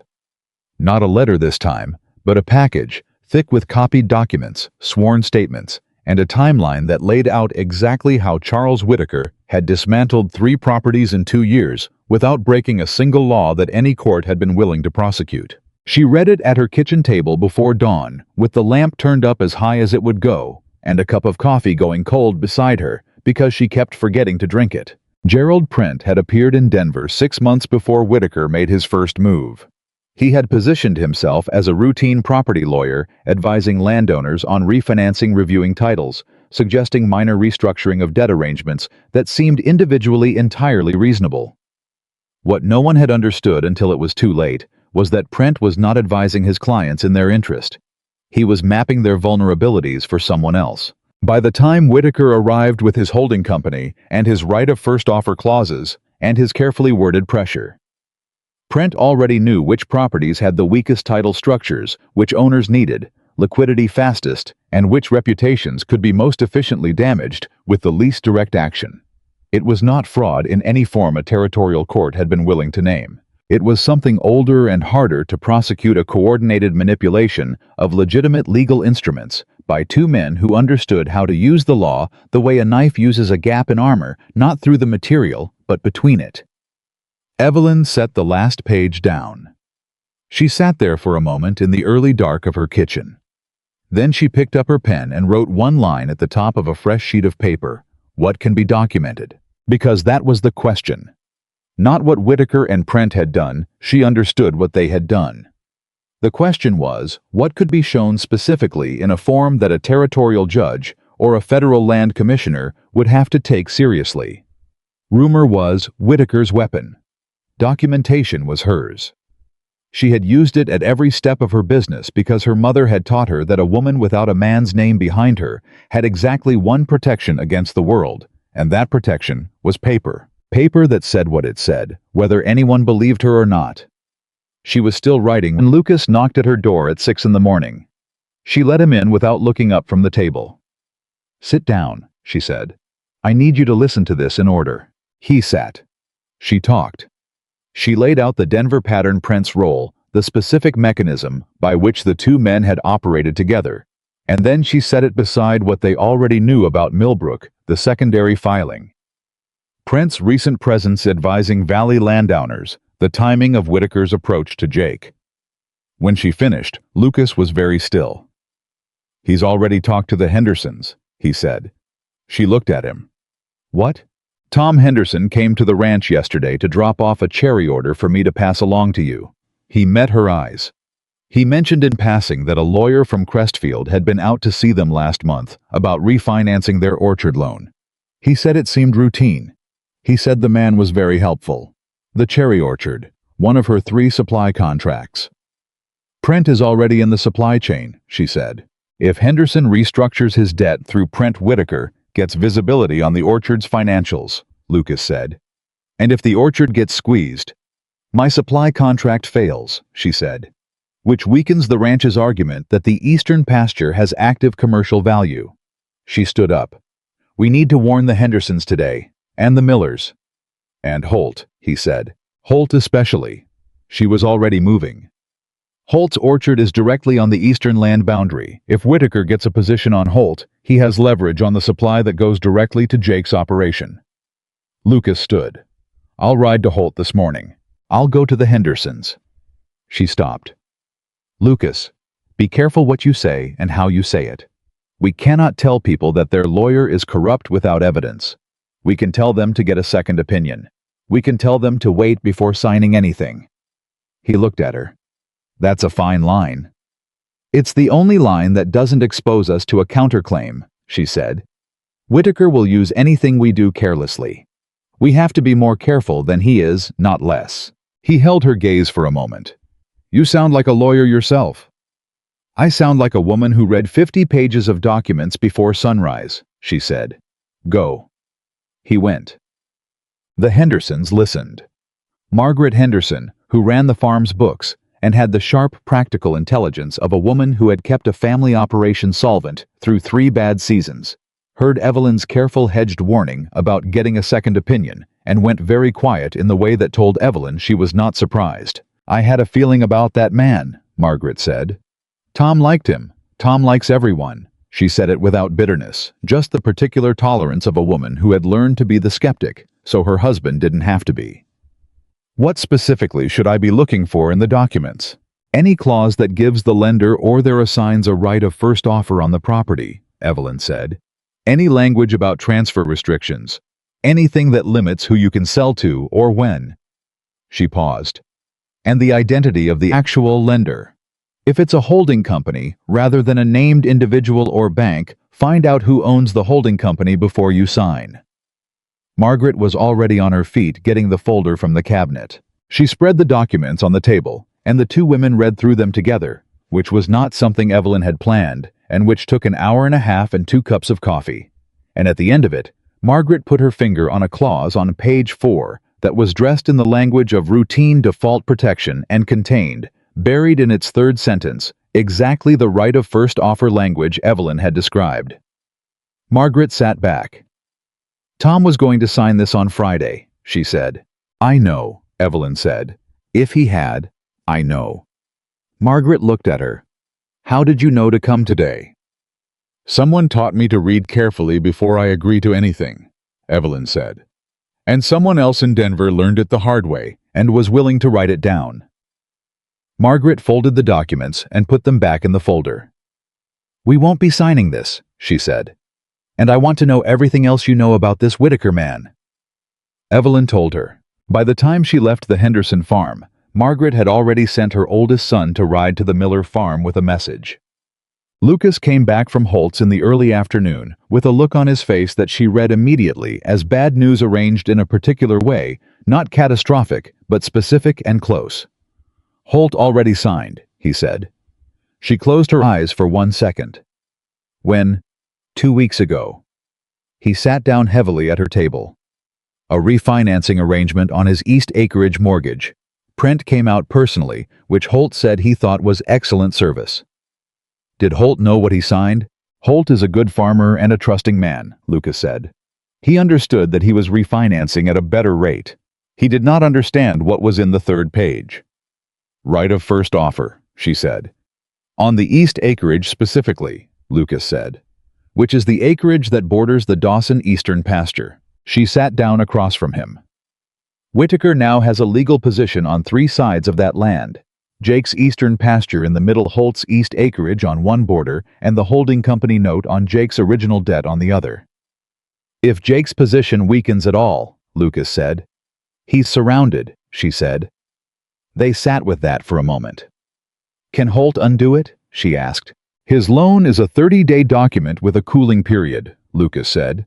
"I looked it up on the way back. Colorado territorial law gives a borrower 30 days to rescind a secured loan arrangement if material information was withheld at signing." She looked at him sharply. "Material information like the identity of the actual lender." "Holt was told the lender was a private investor group in Denver," Lucas said. "He was not told the investor group was a company controlled by a man who is currently attempting to acquire his neighbor's land." He paused. "That's material." "That's a legal argument," she said. "We need a lawyer." "Jake's already talking to someone in Crestfield." "Not Prent's someone," she said immediately. "Not Prent's someone," he agreed. "There's a man named Calloway. He does Federal Land Commission work. Jake reached him yesterday." "Federal Land Commission," she said slowly. "That's the right level. If this pattern crosses county lines, and Denver is across county lines, a territorial judge might not have the authority to reach it, but a federal commissioner can look at the whole pattern," Lucas finished. "Not just the Millbrook piece of it." She stood up. She needed to move when she was thinking. She always had. She crossed to the window and stood there with her back to him, working through it the way she worked through supply calculations, not guessing, building from what was certain toward what was possible. "We need the Denver victims to testify," she said, "or to submit sworn statements. If Calloway can see the same method used in the same way in 2 different jurisdictions, it's not a local dispute over land. It's a pattern of federal land fraud." "Fletcher's contact," Lucas said. "Can we get names?" "I can ask." She turned around. "Ask today. And I need to write to Fletcher again. I need to know whether any of the Denver properties involved federal land grants. Because if they did, the federal commissioner has direct jurisdiction without needing a territorial court as intermediary." Lucas looked at her across the kitchen. He had that expression again, the one she still didn't quite have a name for, the one that had something deeper in it than admiration and something quieter than what she was not yet ready to call it. "You have a plan," he said. "I have the beginning of one," she said. "Which is different." "It's enough," he said. "It's not enough yet," she said. "But it will be." The community gathering was her idea, and it was not the kind of idea she arrived at gracefully. It came to her on a Sunday morning when she was at church, which she attended with the irregular devotion of someone who found the singing useful and the sermons variable. And she was listening to Pastor Morrison make some general remarks about community solidarity in difficult times. A sermon that seemed specifically unrelated to any actual difficulty anyone in Millbrook was currently experiencing. And she thought the problem is that everyone is managing their piece of this alone. Henderson didn't know about Holt. Holt didn't know about the Dawson situation. The Millers knew someone named Whitaker had been asking questions in town, but didn't know what the questions were connected to. Old Pete Dunmore, who knew everything in Millbrook and whose opinion carried weight precisely because he never expressed it carelessly, didn't know there was anything to have an opinion about. Whitaker was operating in the gaps between people who weren't talking to each other. The solution was to close the gaps. She went to Jake Dawson after the service. "I want to host a gathering at the ranch," she said. "Next Saturday. Frame it as a community harvest event. Apple pies, obviously I'll supply them. But what I actually want is to get the Hendersons, the Millers, Holt, old Pete, Harold Briggs, the Aldersons from the South Valley, and anyone else whose land or business touches this situation into the same room for a conversation that isn't conducted in separate kitchens. Jake looked at her for a long moment. You want to brief the community. I want to give the community the same information Whitaker has been carefully making sure they don't have, she said. If he's operating on people's isolation, the most direct counter is to make them less isolated. If Whitaker hears about the gathering, he will hear about it, she said, and he'll know what it means, which is also the point. She held Jake's gaze. A man who operates through private pressure does not want people comparing notes. The moment they start comparing notes, his method stops working. Jake was quiet for a moment. Lucas know about this. I'm telling you first, she said. It's your ranch. Jake looked at her, the way he'd looked at her the first time she'd sat at his table assessing honest without performance. Miss Carter, he said. When Lucas first told me about your operation, I thought he was telling me about a baker. I've had to revise that considerably. Several people have, she said. Can I use the ranch? You can use anything I've got, he said. Lucas found out that evening. She told him at her kitchen table over the supper she had started making when it became clear their evening conversation was going to run long enough to require food. A practical decision that had become, without either of them formally acknowledging it, a common feature of their working evenings. She cooked while she talked, which was something her mother had done when she was working through a difficult problem, and which Evelyn had adopted unconsciously, and which Lucas had apparently decided was not a subject worth commenting on, because he simply sat at the table and listened, and occasionally handed her things when her hands were full. When she finished explaining the gathering, he said, You already talked to Jake? This morning, yes. Before you told me. It's his ranch, she said. It was the right order. He was quiet for a moment. She could not tell from his voice what he was thinking, which was unusual. She had learned to read him fairly well over the past months. You didn't tell me because you thought I'd object, he said. She set down the spoon she was holding.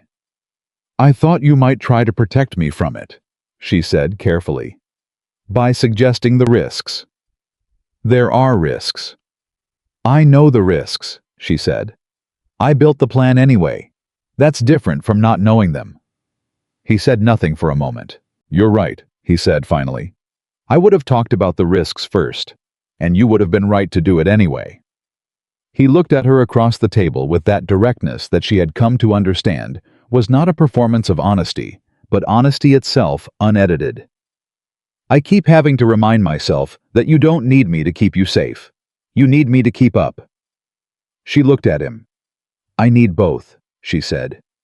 I just need them in the right order. He held her gaze. The right order being, trust first, she said. Protection when it's actually needed, not preemptively. He nodded slowly. I can do that. You already do, she said. Most of the time. They ate supper at the kitchen table, the way they had taken to doing on the evenings they worked late, and talked through the logistics of the Saturday gathering, who to invite through what channel, what to show them, how to frame the information, so it landed as a community concern rather than a personal alarm. She noticed partway through that she had served him the last of the peach pie without thinking about it. He noticed that she'd done it too. She could tell by the brief pause before he picked up the fork. Neither of them said anything about it. The gathering happened on a cold Saturday in early November at the Dawson Ranch with 7 families and a dozen individual men and women from the valley, filling Jake's front room and spilling onto the porch. Evelyn had made 8 pies. She stood in front of people she had known at varying distances for 3 years and said everything she knew plainly and in order, with the copies of the documents laid on the table in front of her, and Jake sitting to her left, and Lucas standing near the door in a posture that looked casual and was not. She told them about the secondary filing, about the holding company, about print, about Denver, about the 3 families who had lost property to the same method 2 years earlier, and whose sworn statements obtained through Fletcher's contact, delivered by post 3 days ago, were in the folder she was holding. She told them what had happened to the Hendersons' document and what Margaret had found in it. She told them that Holt had signed a document that might be rescindable under territorial law. She told them that Gerald Print had offices in Crestfield and had been advising several Valley landowners in the past 3 months, and that anyone who had met with him should have their documents reviewed by independent counsel before taking any further action. The room was very quiet when she finished. Old Pete Dunmore, who had said nothing through the whole of it, looked at Jake Dawson and said, "You've got a federal commissioner coming." "Calloway's coming from Denver next Friday," Jake said. Pete nodded once, the nod of a man who has been waiting for the adults to arrive at a conclusion he reached some time ago. "Good," he said. "What do we need to do before Friday?" The room, which had been holding its breath, exhaled and got to work. Calloway arrived on Friday. The way federal authority usually arrived in small Colorado towns, quietly in a plain coat, with none of the ceremony the occasion warranted and all of the attention it required. He was a compact, patient man who listened well and asked questions that told you he had already read everything you were about to show him and wanted to hear how you explained it. He met with Jake first, then with Evelyn, then with Holt. And then he asked to see every document she had collected since the morning she had walked into the county registrar's office and asked for a cherry pie's worth of access to the filing records. She had organized everything into a sequence that told the story the way a good document should tell it, not with argument, but with chronology, letting the dates and the connections speak without requiring the reader to take her word for anything. Calloway read for 40 minutes. When he set the last page down, he looked at her and said, "Miss Carter, how did you know where to look in the secondary filing?" "I knew what a buried clause looks like," she said. "My mother taught me." He looked at her for a moment. "Your mother was a lawyer." "My mother was a woman who owned property without a husband," she said, "which is a more rigorous education." He almost smiled. "I'm going to need you to testify," he said, "formally, at a federal hearing." She had expected this. She had known it was coming since the moment she decided to walk into that registrar's office. "All right," she said. "You understand what that means," he said.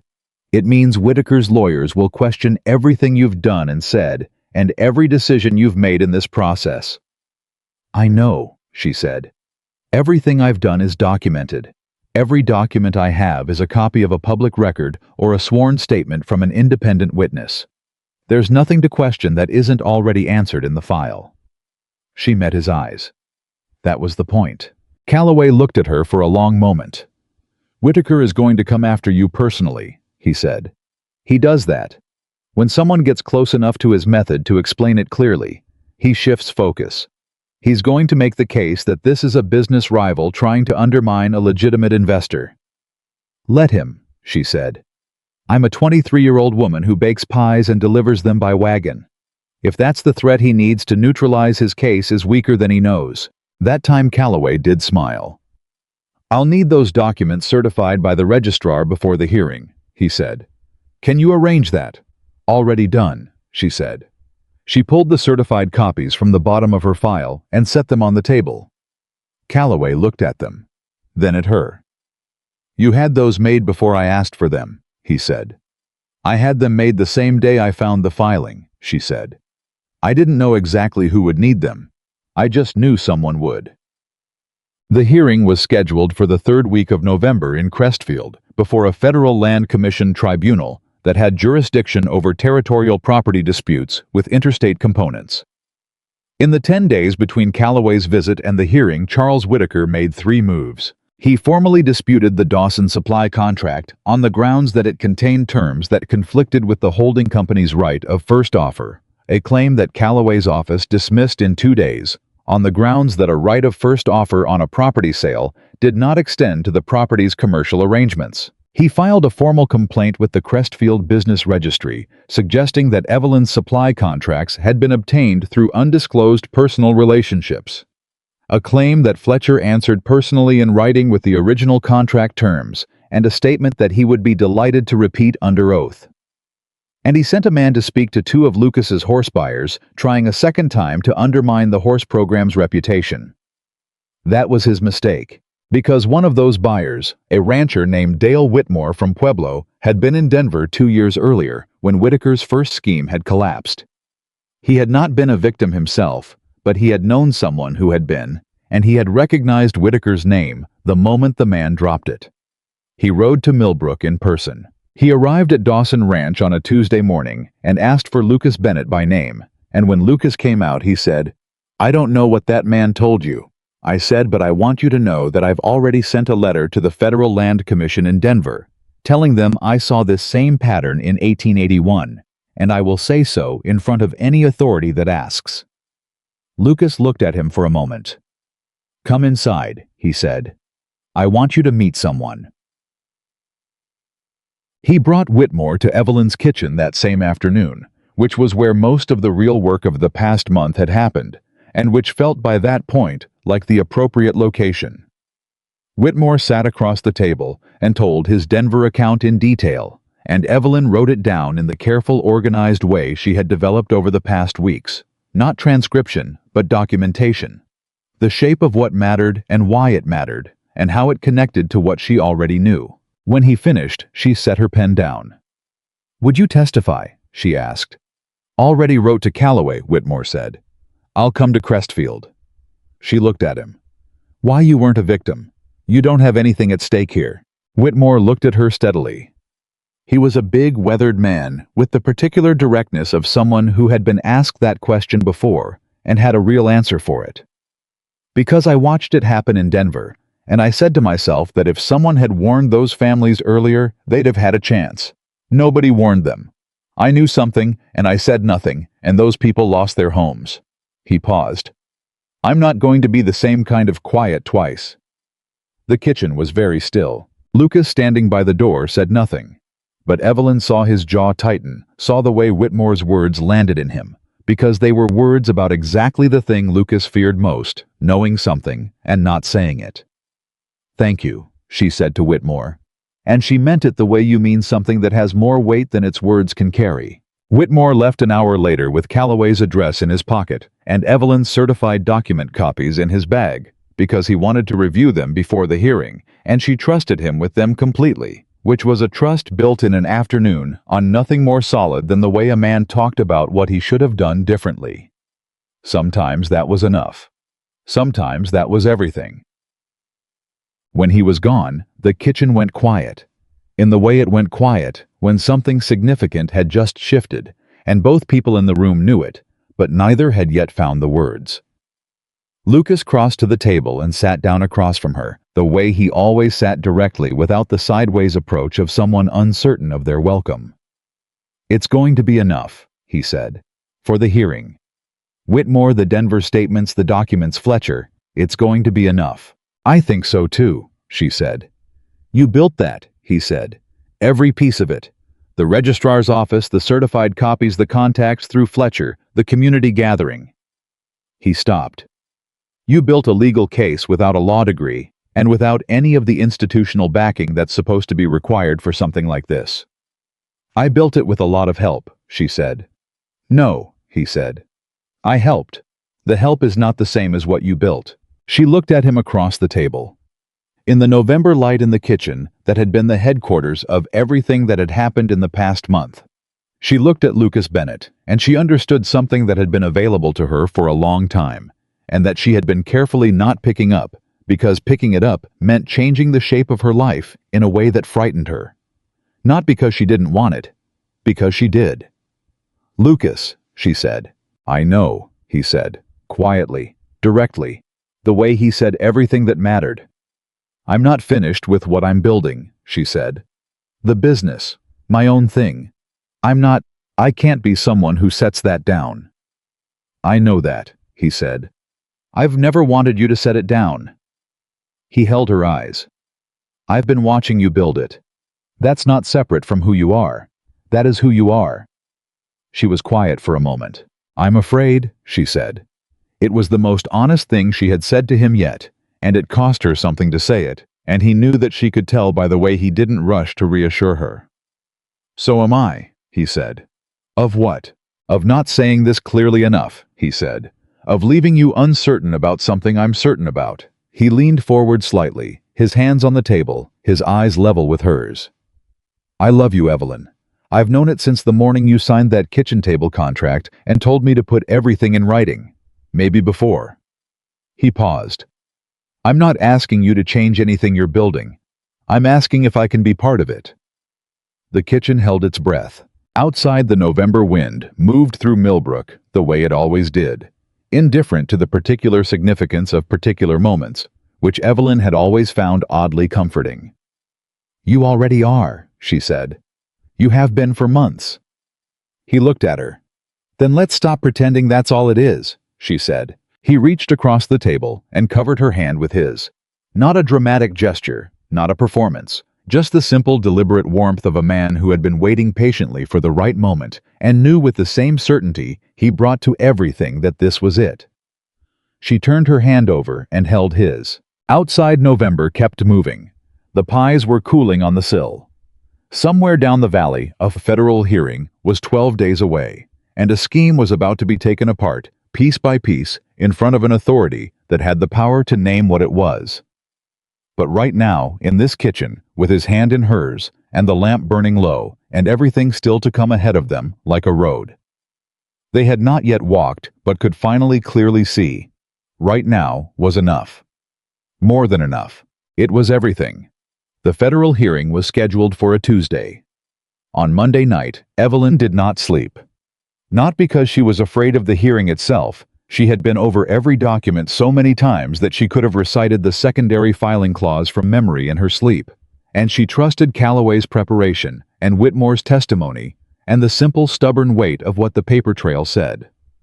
She wasn't afraid of losing. She was afraid of winning, and then finding out that winning didn't feel the way she had imagined it would. She had spent 3 years building something in the specific shape of a woman who needed no one, who owed no one, who could look at everything she had and say, "I made this. Alone. Without help, without a name behind me, without anyone's hand steadying mine." That had been the architecture of her survival, and she had been proud of it, the way you are proud of a structure you built in a storm, not because it was beautiful, but because it held. And now, lying in the dark in the kitchen, that had been the center of everything for the past month, she understood that the structure had changed. Lucas was inside it. Had been inside it for a long time, and instead of feeling like the storm had gotten through the walls, it felt like the walls had gotten larger. That was the thing she hadn't planned for, not the love she had understood. What that was for weeks, had understood it with the same practical clarity she brought to everything once she stopped arguing with herself about it. What she hadn't planned for was how natural it felt. How the fear she had expected to feel about needing someone had turned out when she actually looked at it honestly to be fear about something else entirely. She was afraid of how much she had to lose now. She had come into this year with very little. That had been painful, but it had also been clean. Now she had a business, and 3 supply contracts, and a federal case, and a man at her kitchen table who held her hand and meant it, and losing any of it would not be the manageable, survivable loss she had trained herself to absorb. It would be the other kind. She got up before dawn and baked. Not for delivery, not for any account. She baked the way her mother had baked, when something was weighing on her with purpose, and without destination, moving through the familiar sequence of flour and fat and fruit, because the work itself was a form of thinking that her hands knew how to do, even when her mind was going in 12 directions at once. She was pulling the second apple pie from the oven when Lucas knocked at the door at 5:30. She had not expected him, but she was not surprised. "You couldn't sleep either," she said. "No." He came in and sat at the table, which was where he always sat, and she set a slice of apple pie in front of him without asking, which was what she always did. And for a moment, the complete normalcy of it hit her somewhere under her ribs. "I need to tell you something," he said.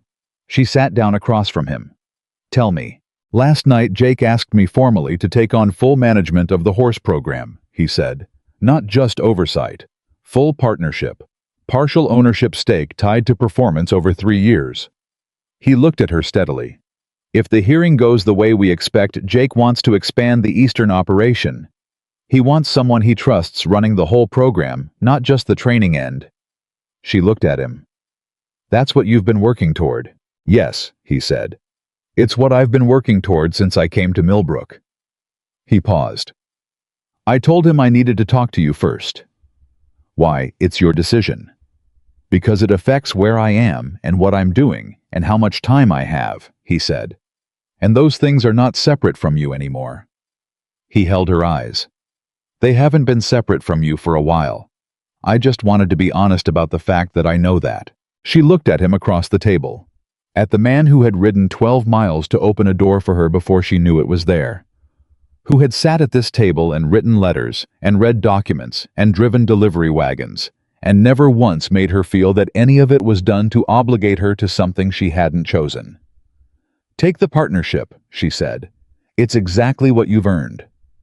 You're sure? I'm sure, she said. And Lucas, I'm going to be expanding too. After the hearing, a third hotel account in Salida, and I've been thinking about a storefront. Millbrook is ready for a dedicated bakery. She paused. I'll need someone to help me think through the property arrangement. He looked at her for a moment. Someone who reads contracts carefully. Someone who has proven they understand the value of putting things in writing, she said. He almost smiled. I know someone who fits that description. Good, she said. Now eat your pie. We have a federal hearing in 6 hours. The hearing room in Crestfield was not a courtroom. It was a large office on the second floor of the Land Commission building, with 3 commissioners seated at a long table and a court recorder in the corner, and enough people in the gallery chairs to make the air close and warm before the proceedings even started. Evelyn sat with Calloway at the petitioner's table. Lucas sat in the gallery with Jake Dawson, which was where they needed to be present visible, not at the center of it, because the center of it was hers. She had built this case from the floor up, and she was the one who was going to lay it out. Whitaker sat at the opposing table with 2 lawyers from Denver, who were very good and who knew it. He looked at her across the room with an expression that she read accurately. Surprise recalibration, and underneath both of those, something that was not quite respect, but was adjacent to it, the particular attention a man pays to something he underestimated. She looked back at him with nothing in her expression at all. The hearing opened.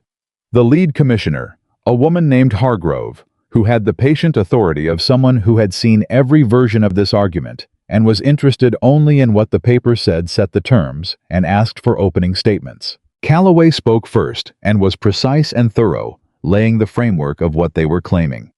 Claiming a coordinated scheme of legal positioning and reputational manipulation designed to artificially create conditions for below-market acquisition of territorial land, with documented precedent in Denver and specific current activity in the Millbrook Valley. Whitaker's lead lawyer spoke second and was very smooth and very confident, characterizing the entire case as a business rival's attempt to criminalize legitimate investment activity and suggesting with the delicacy of someone who had done this before, that the primary witness against his client was a young woman with a personal relationship with the ranch's employee, and therefore a personal interest in the outcome. Evelyn had expected this. She had expected exactly this. She had told Calloway 2 weeks ago that this was exactly what Whitaker would do, and she had prepared for it the same way she prepared for a difficult delivery in bad weather, by removing every variable she could control, so that the ones she couldn't control were smaller. When Calloway called her to the table, she sat down, stated her name and her business, and began. She did not speak to Whitaker's lawyers. She spoke to the commissioners, and specifically to Hargrove, who was reading along with the documents as Evelyn referenced them.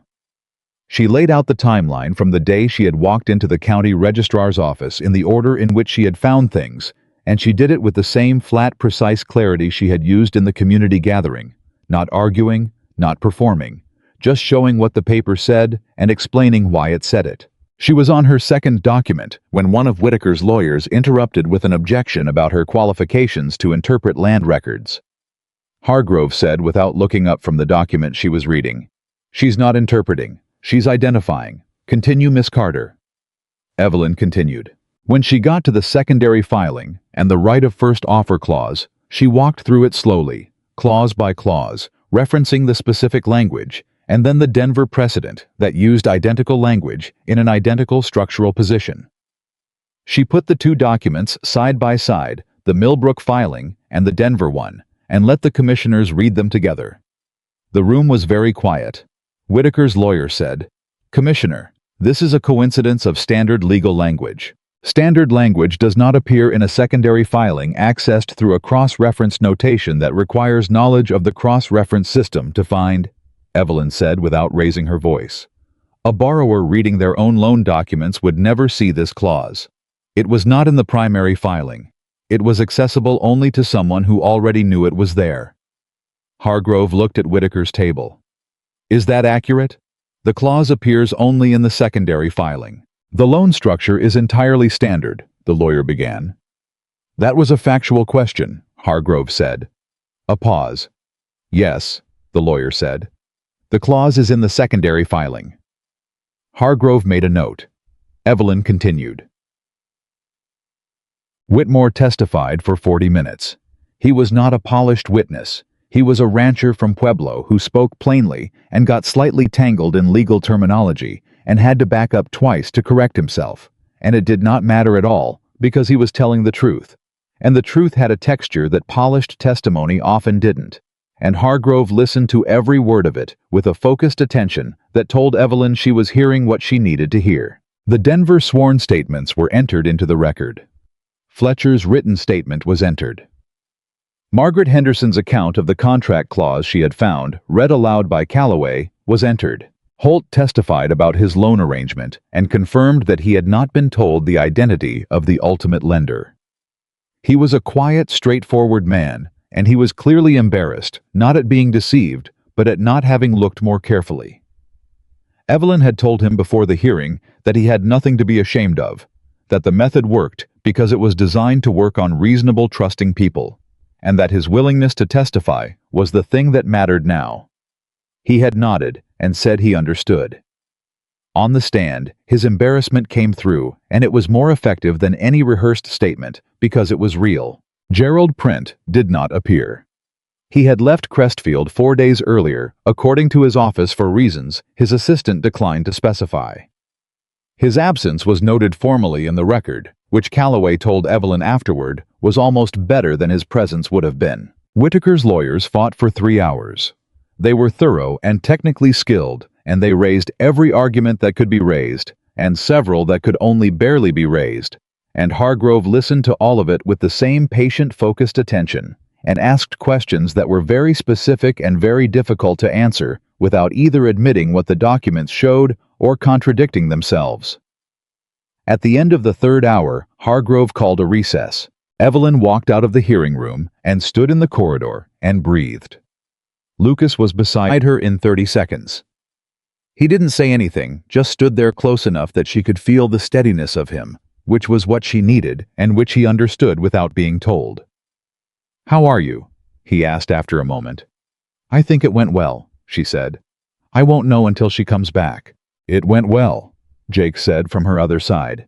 He had come out of the gallery, and he looked like a man who had been holding himself very carefully in check for 3 hours and was allowing himself in the corridor a single degree of expression. Hargrove stopped taking notes when Whitaker's lawyer was talking and started taking notes when you were talking. "That's not nothing." "It's not a verdict either," she said. "No," Jake agreed. "But it's not nothing." The recess lasted 25 minutes. Commissioner Hargrove's finding was not a criminal conviction. She did not have that authority, and Calloway had been clear from the beginning that criminal prosecution, if it came, would come separately. What she had the authority to do was rule on the Federal Land Commission's recognition of the instruments Whitaker had used, and on the validity of the positions his holding company had established in the Millbrook Valley. She did it in 12 minutes. She voided the right of first offer clause in the secondary filing on the grounds that it had been placed in a position structurally designed to prevent the borrower from encountering it in routine review. A finding that she noted was consistent with the Denver precedent, and which she was formally referring to the federal attorney's office for further review of the interstate pattern. She voided Holt's loan restructuring on the grounds of material non-disclosure of the lender's identity and interest. She found that Whitaker's holding company's position in the Dawson property arrangement was invalid and ordered its removal from the title record. And then she said something that was not part of the formal finding, but that she said clearly, and on the record, looking directly at Whitaker's table. This commission is aware that the conduct documented in this proceeding is not limited to this jurisdiction. The referral I am making today will be comprehensive. The room was very quiet. Whitaker sat with his hands flat on the table and his face entirely controlled, and Evelyn looked at him across the room and understood something she had known in theory, but now knew in fact, that a man who operates through other people's isolation does not have a counter-move once the isolation is gone. He had nothing left to work with. Everything he had built in Millbrook was paper, and the paper had just been read correctly. He left without speaking to anyone. His lawyers gathered their documents and followed.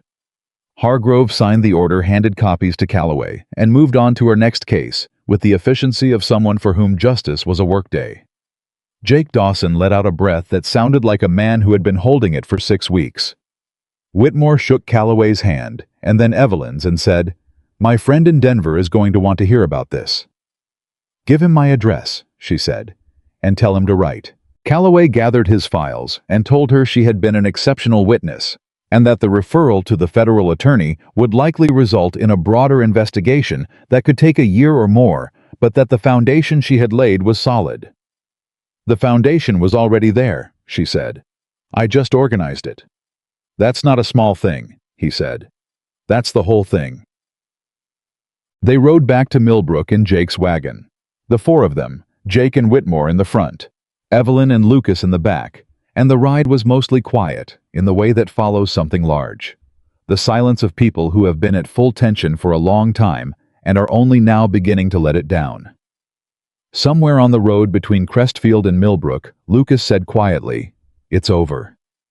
"The Whitaker part is over," she said. "The rest is just beginning." He looked at her. "The storefront." "The storefront," she said. "And the Salida account. And I want to renegotiate the Crestfield terms before the end of the year. Fletcher's Hotel is expanding, and I should be part of that." He almost laughed, which in the context of the day was the most welcome sound she had heard in months. "You just finished a federal hearing," he said. "The hearing was a defense," she said. "I'm better at building than defending. I'd like to get back to it." He looked at her in the failing November light, with the expression that she had by now stopped pretending she didn't recognize. "So would I," he said. The town found out about the hearing through the ordinary channels of a small mountain community, which is to say, Pete Dunmore knew by Thursday morning, and by Thursday afternoon. Everyone who had been in Jake's front room for the community gathering knew, and by Friday morning, everyone in Millbrook knew whether they had been at the gathering or not. The response surprised her. She had expected relief from the people directly affected, the Hendersons, the Millers, Holt. She had expected acknowledgement from Jake and from Briggs, who had been watching the whole situation with the cautious attention of a man who did not act without information. She had not expected what actually happened, which was something quieter and more substantial than she had words for. Margaret Henderson came to her door on Thursday with a jar of cherry preserves and said, "I want you to know that what you did, not just for us, for all of us. I want you to know that I see it." Holt sent a note that said simply, "The East Acreage harvest next autumn is yours at last year's price, regardless of what the market does. That's not a contract, it's a promise." Old Pete Dunmore, who had not mentioned any of it directly in the weeks leading up to the hearing, and who had contributed to it only by nodding once in Jake's front room and then going home, and apparently having a very long conversation with every person of consequence in the valley, stopped her on the street on Friday and said, "Your mother would have been proud." He walked on before she could respond, which was Pete's way of saying something important without making it sentimental. She stood on the street for a moment after he passed. Then she walked home and sat at her kitchen table and let herself feel it, the full weight of everything that had happened and everything that it meant, which was not something she had allowed herself to do in the weeks of working toward it. She had kept it at arm's length, focused on the next task, the next document, the next conversation, because that was how she survived hard things. She let it in now. She had come to this town with nothing except an old cabin and a recipe box and a decision to keep moving. She was sitting at a table in that cabin with 3 supply contracts in her file and a Federal Land Commission order in her possession, and a community that had sat in a room and listened to her and acted on what she said. She had done that. She pressed her hands flat on the table. Her mother's gesture, she had never quite shaken it, and she breathed. Then she got up and started tomorrow's prep work, because the pies still needed baking, and the world did not pause for the particular significance of particular moments. But she was smiling while she worked. She hadn't noticed at first that she was doing that. Lucas proposed on a Sunday. Not with ceremony. Not with a planned speech or a bent knee in front of witnesses, because neither of them was built for that kind of theater, and he knew it better than anyone. He proposed the way he did everything that mattered directly, honestly, in the place where the real work of their lives had happened. At her kitchen table. It was December by then, and the first hard snow had come the week before, and settled into the serious cold that this altitude kept from October through April. And the kitchen was warm in the particular way it was warm when both ovens had been running since morning. She was working through a large Crestfield order. The hotel was hosting a Christmas gathering, and Fletcher had ordered 12 pies, which was the largest single order she had ever filled, and which she had been planning for 3 weeks, with the focused attention of someone who did not intend to let a large order be the thing that revealed a capacity limit she hadn't known she had. Lucas came in from outside, hung his coat and sat at the table without preamble, which was his normal entrance. He watched her work for a few minutes, which he also did normally. She was used to him being in the room while she worked. She had been used to it for months. Then he said, "I want to ask you something." She did not look up from the crust she was fitting. "Ask." "Marry me." She stopped.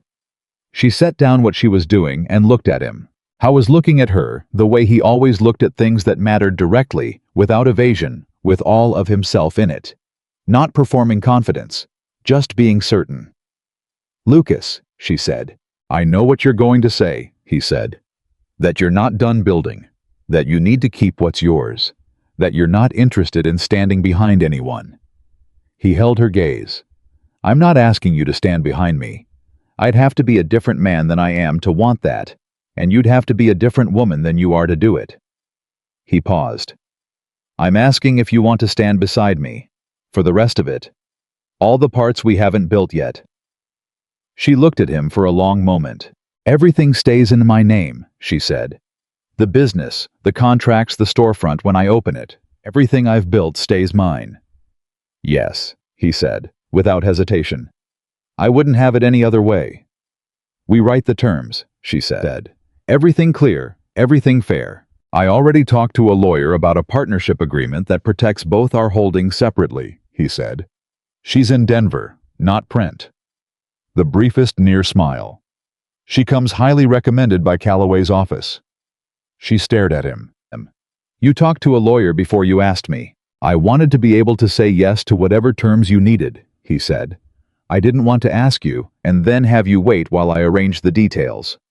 He looked at her steadily. "I wanted the answer to be yes or no. Not yes, but first." Evelyn Carter, who had not cried in front of anyone since her mother's funeral, felt the back of her throat go tight in a way she was not going to allow to become visible. She picked up her pie crust. She fitted it into the tin with the careful, practiced motion of someone whose hands knew their work. Then she said without looking up, "Yes." She heard him breathe. "Yes," she said again, looking up this time. "All of it. The whole rest of it. Yes." He reached across the table and covered her hand with his, the same way he had in November, and she turned her hand over and held his, the same way she had then, and the kitchen was warm, and the snow was serious outside, and 12 pies needed to be finished before morning, and she was going to marry the man sitting across from her, and everything she had built was hers, and everything they were going to build was theirs, and it was not complicated at all.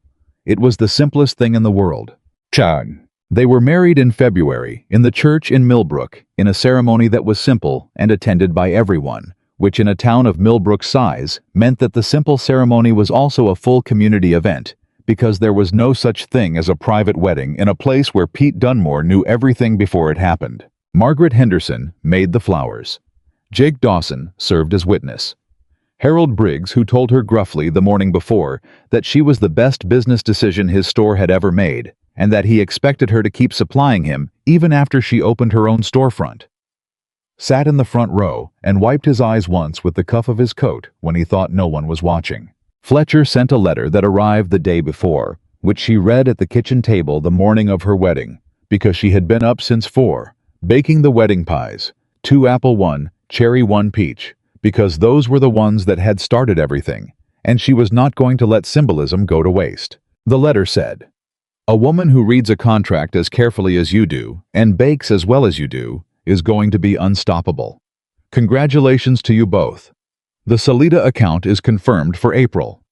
She folded it and put it in her mother's recipe box next to the 47 handwritten cards in Margaret Carter's careful slant. At the church, standing beside Lucas Bennett in the cold February morning, with the whole of Millbrook around her, Evelyn said her vows in the same steady, clear voice she used for everything that mattered, without performance, without trembling, looking at the man in front of her who had never once tried to make her smaller. He said his in the same voice, simple, direct, certain. After outside the church in the bright mountain cold, he looked at her and said, "How does it feel?" She considered the question honestly, which was the only way she knew how to answer things. "Like the beginning of something," she said. "Not an ending." "Nothing about this is an ending," she said. "I still have 12 pies to deliver to Crestfield on Thursday." He laughed, the real one, the full one, the one that had filled her kitchen the first time she heard it and had not stopped filling whatever room it was in since. "Then we'd better get started," he said. "We already have," she said. In the years that followed, Evelyn Bennett, she kept both names, Carter for her business and Bennett for her life, because she had built both and was not going to choose between them, built exactly what she had set out to build. The storefront opened in the spring. The Salida account began in April and doubled by autumn. The Crestfield Hotel expanded, and her contract expanded with it.